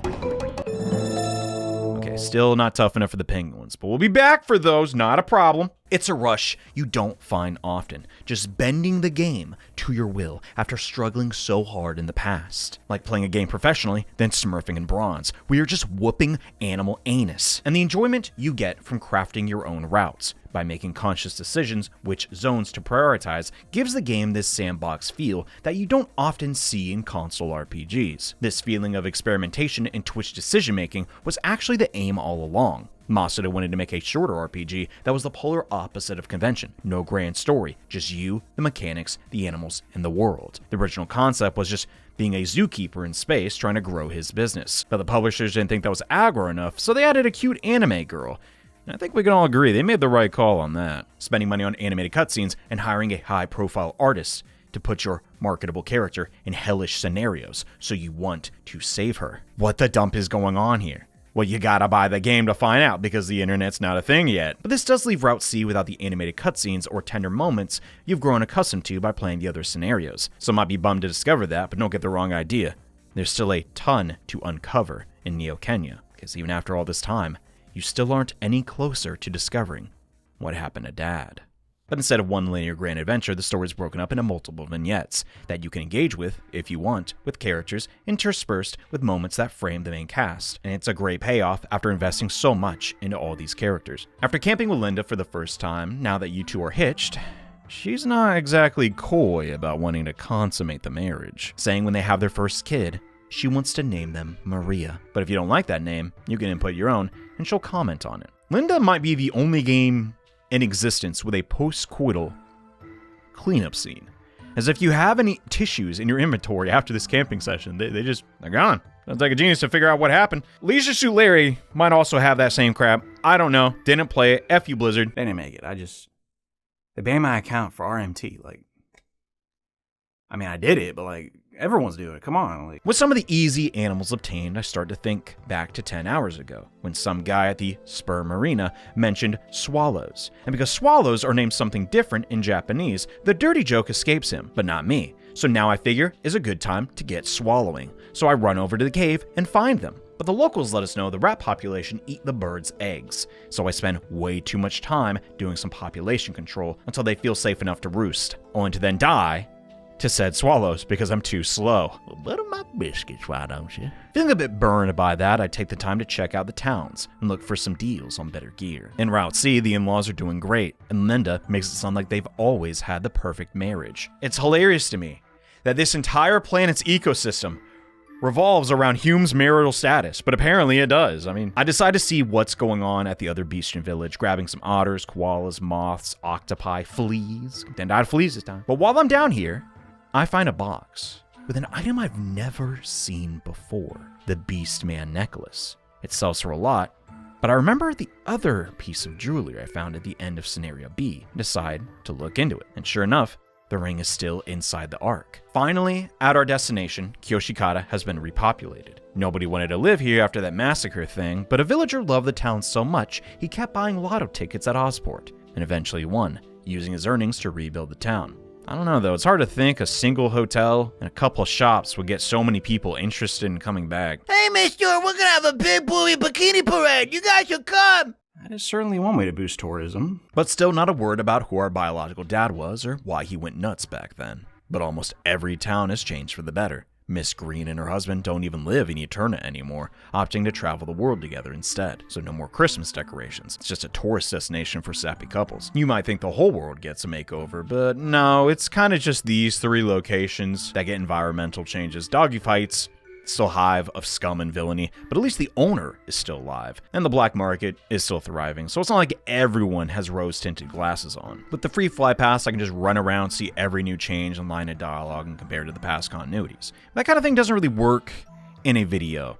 So let's just focus on the cool stuff. The bulk of the experience in Scenario C is centered around side quests that, after you reach enough Ark or calendar progress, someone will reach out to you and ask for help. And the first mission is a great introduction to this quest system. This woman wants you to hunt down this mutated dog in a cave that up till now didn't hold much purpose. It killed her whole family and broke her leg, so she can't get revenge herself. So we run over, grab some dogs, some lizards, and acquire Fang's Fang, our reward being a key for the Minago Church, something that's been taunting us since the first loop. But when we try to exit the hotel, the receptionist asks, "What were you doing in that room?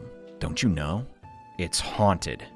The woman's whole family died and she hung herself in there." Oh my god. Yeah, they show their hand early on with these, which is a good thing, because with the side quests having a lot of effort put into it, it motivates you to do all of them, as they aren't just a fun way to engage with more of Neo Kenya, but get rewarded, as when we use the Key Minago, you get rare animals and items to sell for cash. Each quest has a deadline, but they aren't also uniform as killing a monster. The other big one involves this poor guy Yamada, who has a crush on Maki, the bank teller at Osport. Every year, she talks about settling down and that she's still young but has time. As you check in every year, her standards get lower and lower. Sheesh. Turns out Yamada went on a date with her, but his boss found out and moved him to G Factory, which doesn't get any customers, so him and Maki could have more quality time. A blood-boiling situation, but there is a solution. If someone opens an account and deposits 60k to his branch, Yamada gets promoted and can go back to Maki. Your reward for this one, he teaches you a whistle that calls a pterodactyl to your location that takes you back to the Ark, and is an insane time save. You have no idea. Sadly, things don't really work out with Maki, as they both break up instantly or are forced to quit their jobs. God. It's not really a happy ending there, except for me. I got a whistle. Woo! Mario's dad from the Spur Marina on his deathbed tells his son that his mother Angela is still out there, so you rush around all of Neo Kenya looking to reunite them, but she's already boarded the ship to leave the planet. Ken and Linda desperately tell her not to go. Angela! Angela! But in the end, the shuttle takes off. Nah, I'm kidding, but could you imagine? Angela is just comically late for everything and misses her flight. But because of this, she's reunited with her son, and we get more exotic animals. You even get the answer to what Ken's biological father's issues were in one of these, albeit in an indirect way. This one guy's just bugging out in Kochikata village because that big bikini celebration is coming up, and his father lets you in on the fact that someone stole the village's prized heirloom, the tiger claw. If they don't get it back in time, his son will be disgraced and ostracized. 20 years ago, the same thing happened with the previous chief, and he pulled an Itachi on the whole village. So that jail back in Hospico is actually a mental ward, where he remains to this day. In an effort not to repeat the sins of the past, we try to locate this tiger claw, and this quest is open-ended, as you can complete it in a few different ways. You can try to hunt 10 male tigers and make the weapon yourself, which is possible, if not challenging, given their rarity. Or, if you start this quest early, get a male and a female tiger and have the rancher breed duplicates to make the process go by faster, but risk missing the deadline. Or stumble upon it in some other locations throughout Neo Kenya. The most fun choice, though, is returning to the cave I explored in Scenario B and solving Garcia, the Grand Thief's stupid riddles to find his lair and take the claw back by force. Before his death, he gives you a riddle on how to get pelicans, which isn't something you'd normally be able to figure out as it requires you to walk around with an empty wallet, but it's something you remember for future playthroughs. In the end, the quest giver passed away, and the son reveals Garcia didn't steal the tiger claw. Truth is, the son just gambled it in a game of chance, so he killed an innocent man. Yeah, I might have misspoken before. I wouldn't exactly call Ken a hero. Oh, but this one was really good. Speaking of dads, the doggy fights guy, halfway into the game, he dies of old age, and the inheritance feud starts up again, just like in Route B. The dead guy's lawyer, Natasha, has got everything sorted out, except the rightful heir, which was written on the family dog's collar. But the pooch ran away, so all the kids are desperate to find him and take all of their dad's money for themselves. The lawyer offers you $20K. The oldest offers a strong dog for fighting in tournaments. The youngest offers a deadly weapon, a tiger claw. And the middle child, well, she offers herself. But she isn't Linda's type, so we side with Natasha. So we follow the path where the old man and the dog used to hunt down the river to find the collar. And this guy just ate the dog.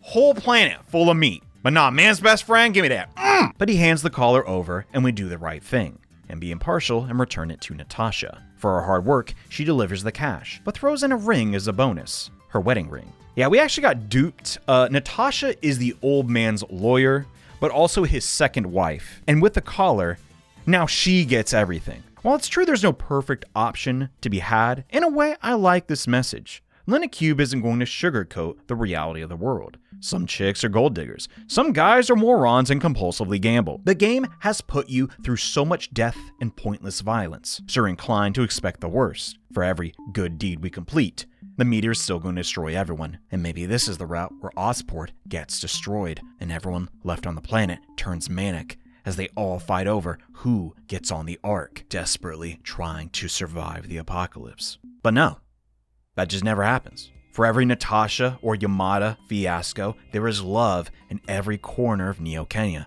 Panheim calls for 2 chickens this time instead of goats, the serum being for his wife, as it's revealed to be Elizabeth, who chose to age naturally with the professor. Sure, Miss Green doesn't mind those dick pills. Hey-oh. Because of this, Nek confesses to Sachiko on the very tower she jumped from not too long ago, and Omori gives his blessings, albeit begrudgingly. Oh, and you know what? He's not even German.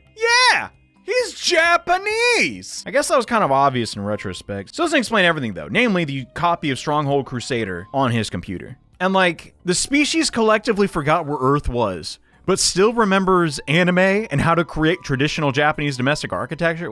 How does that make any sense?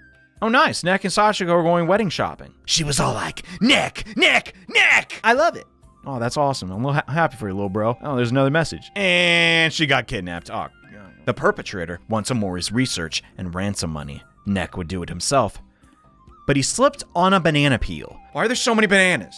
Too many Nas. I'm sick of this. So the brothers swap clothes to make the delivery. Turns out Omori wasn't even the puppet master, but a rival scientist that betrayed Omori and had him framed was. Hardly explains anything from Route B.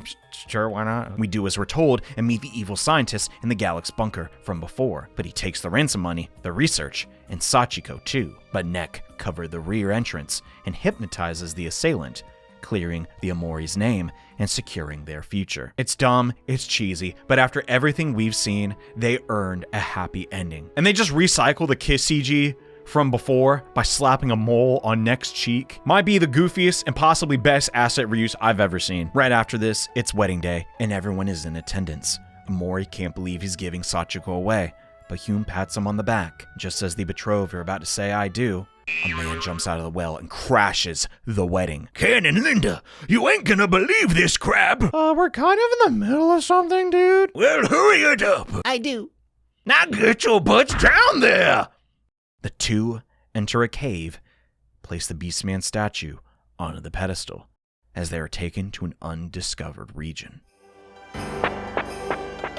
A fourth map in a game full of the number 3. Absolutely mind-blowing when you get down here. It's been hinted at on occasion, but to play for so long, just to get hit with a fourth sandbox to run wild in is an incomparable sensation. Okay, it's not that crazy, but it is sick. Mammoths, pterodactyls, fishman, question mark? All kinds of new animals to collect, and it finally clicks.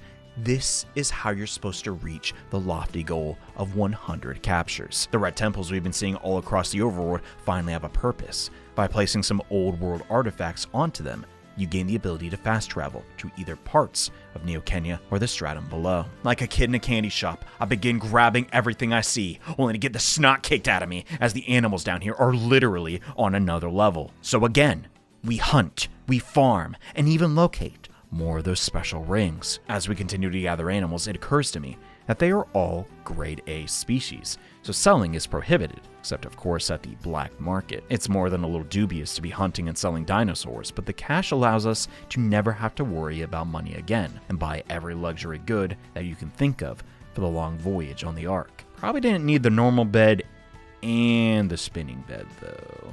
With our levels high and our wallets fat, we can safely traverse the underground, and my eyes are drawn to the temples north of the region. It's here that a group of raptors act as a deterrent to our spelunking, absolutely shredding me even with all my shiny new equipment. These raptors aren't just strong, but some of the strongest creatures in the game, and they are placed in such a manner to be guarding something, so I get creative. The first group, another ring. The second, after flipping some switches, a path is revealed to open a room containing mammals, question mark.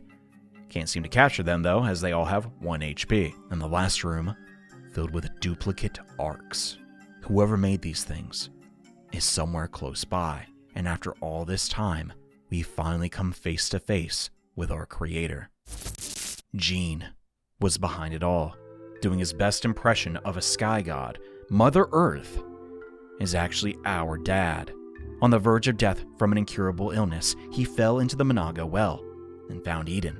Down here he died, but woke up attached to this computer in the temple. Currently no longer dead or alive, he's been pushing us along our journey to fill the Ark, adjusting the planet itself to aid us in this mission, even if he himself isn't precisely sure how everything works. In short, it's a time paradox. Ken and Linda always board the Ark and return to Earth. Somehow the Ark's technology creates a morsel planet to make the conditions make the Ark again. This development won't satisfy everyone, as while it's a subversion of the god of this world to just be as clueless as the player, it's not really this grand moment. He just says he loves his son and to take care of Linda, and that's the last we hear of him. In a game with different goals, you'd fight the time god and break this cyclical cycle of death and rebirth. But Linda isn't that kind of game. It's refreshing to see Neo Kenya's god is just some guy whose only regret is he couldn't do more for his son and hopes his wife can move on. God. You call me, son? You need something? But no, for real, I'm dead now. Well, that's dad joke. Love you, buddy. In a way, he does give us one last gift. As down here I figure out you can put the rings into the dark animal pods to unlock the final bestian forms, the man creatures, which maximize everything except survivability, so you can finally beat down the raptors, dragons, and bovines. Yeah, cows are just in a volcano. I was praising the game for everything making logical sense, but cows, no, they're just randomly the exception. No clue why. The rings themselves can be used in battle to give Ken insanely strong magic attacks and buffs that maximize your stats when Linda uses them. Things like healing you completely, putting everything to sleep, making some of the hardest animals more manageable, provided you have enough MP. And with a new tier power, thanks to tracking down the 8 rings and dark animals, our adventure's wrapping up nicely. But the math just isn't there. It's 1998. And I'm at 94 species, because the rings and dark animals ended up baiting me a little. I thought they were needed for the Ark, but no, you just absorb them into your skin. And finding them all was a real needle in a haystack situation. I had to look up the last 2 rings, because their locations were just that obscure. Like, who is going to cut open an ant queen?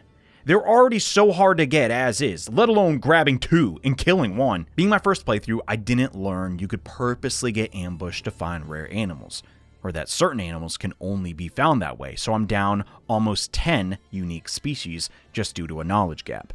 The instruction manual is in Japanese. What do you want from me, okay? Freaking the mammals, question mark, down in Anubis, also gave me a lot of problems. I threw turrets at the males and eventually did exactly 1 damage, but the females just couldn't handle it. I tried bear trapping them, but I guess they're just too light to trigger it. I beat what is supposedly the rarest and strongest animal in the game, the pandas, but didn't know you needed a squirrel weapon to do 1 damage exactly to the mammals. Lots of little noob traps I just wasn't ready for. I saw bisons, but wasn't strong enough for them, so I came back later. Oops, they're all extinct effectively now. Sorry, didn't know that. I found out how to get whales to spawn, but could only get males, so that species is effectively doomed too. Many such cases, like the anglerfish, where you need to cut open the female to get the eggs, then incubate them to get the males, because they don't exist in the overworld, I'm pretty sure. Chameleons, friggin' invisible, makes sense.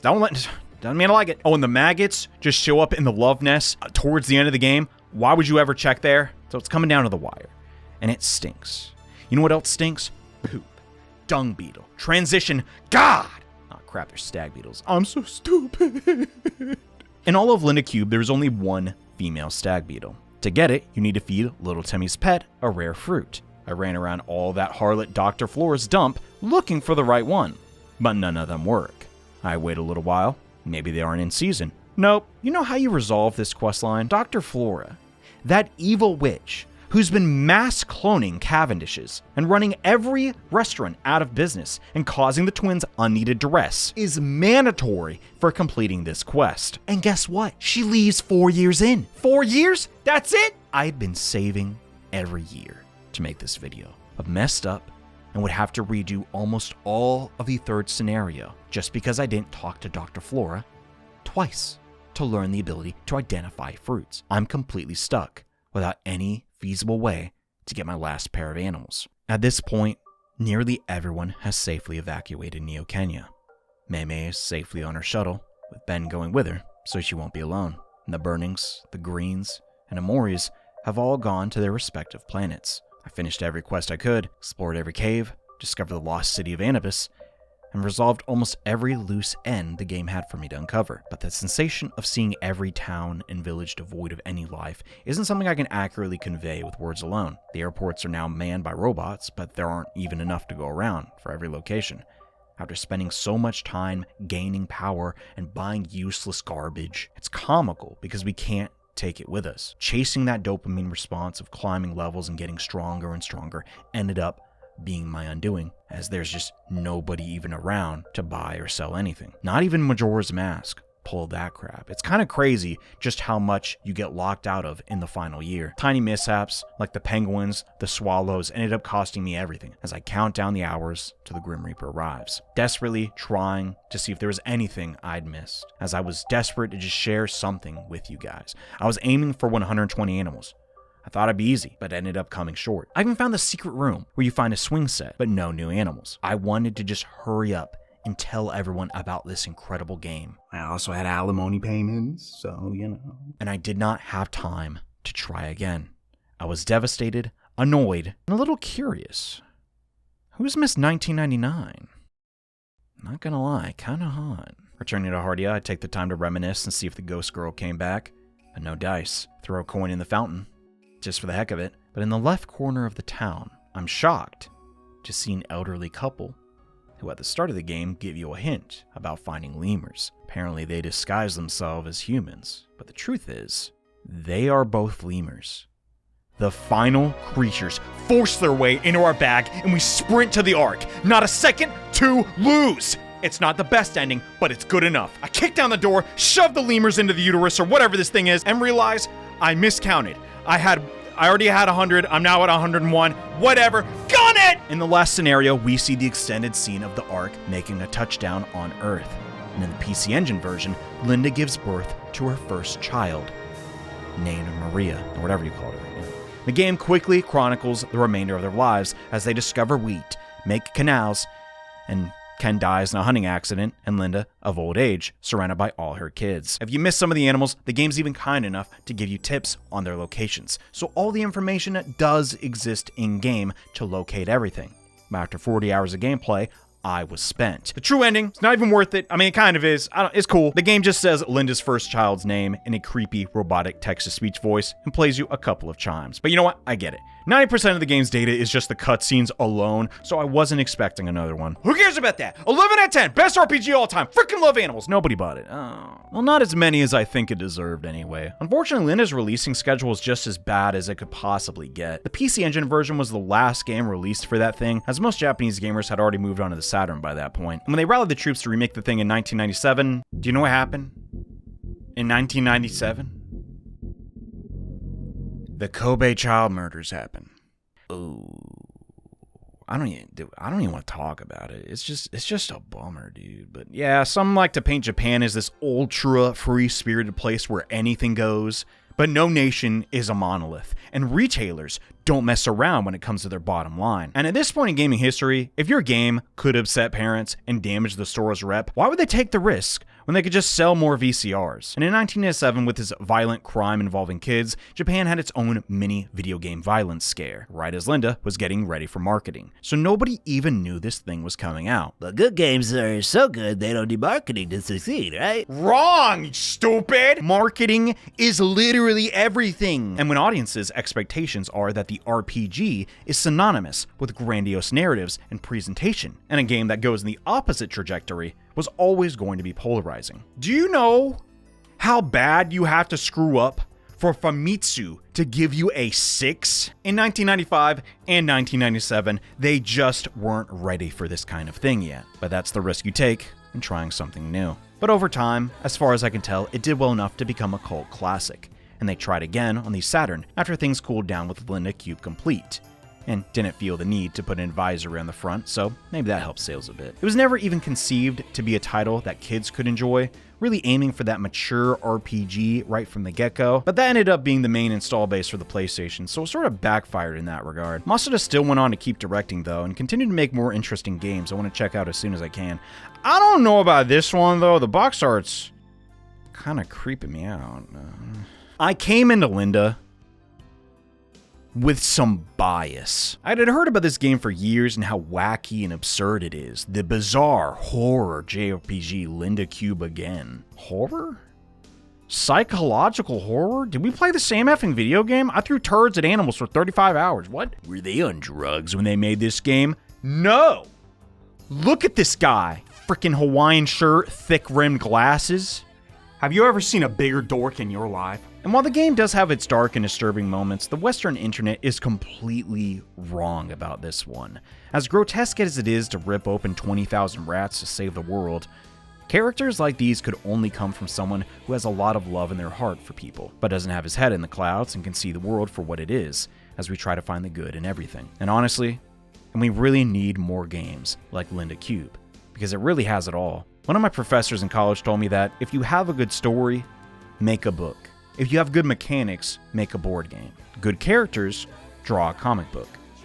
And only if you have all three, then and only then, should you attempt to make a video game. Which is a really memorable moment for me, because he was my gender study teacher. I had nothing to do with the class. Mr. Archibald's crazy. With this series, I intended to make videos on games that nobody really has time or energy for anymore. But I already screwed up, because Linda Cube is beautiful, and I really want to play more games like it. So if you're an aspiring game dev with no ideas, just steal this entire game. I'm not going to snitch. Nobody's going to see this video. But between you and me, you'll be rich! You'll be rich, I say!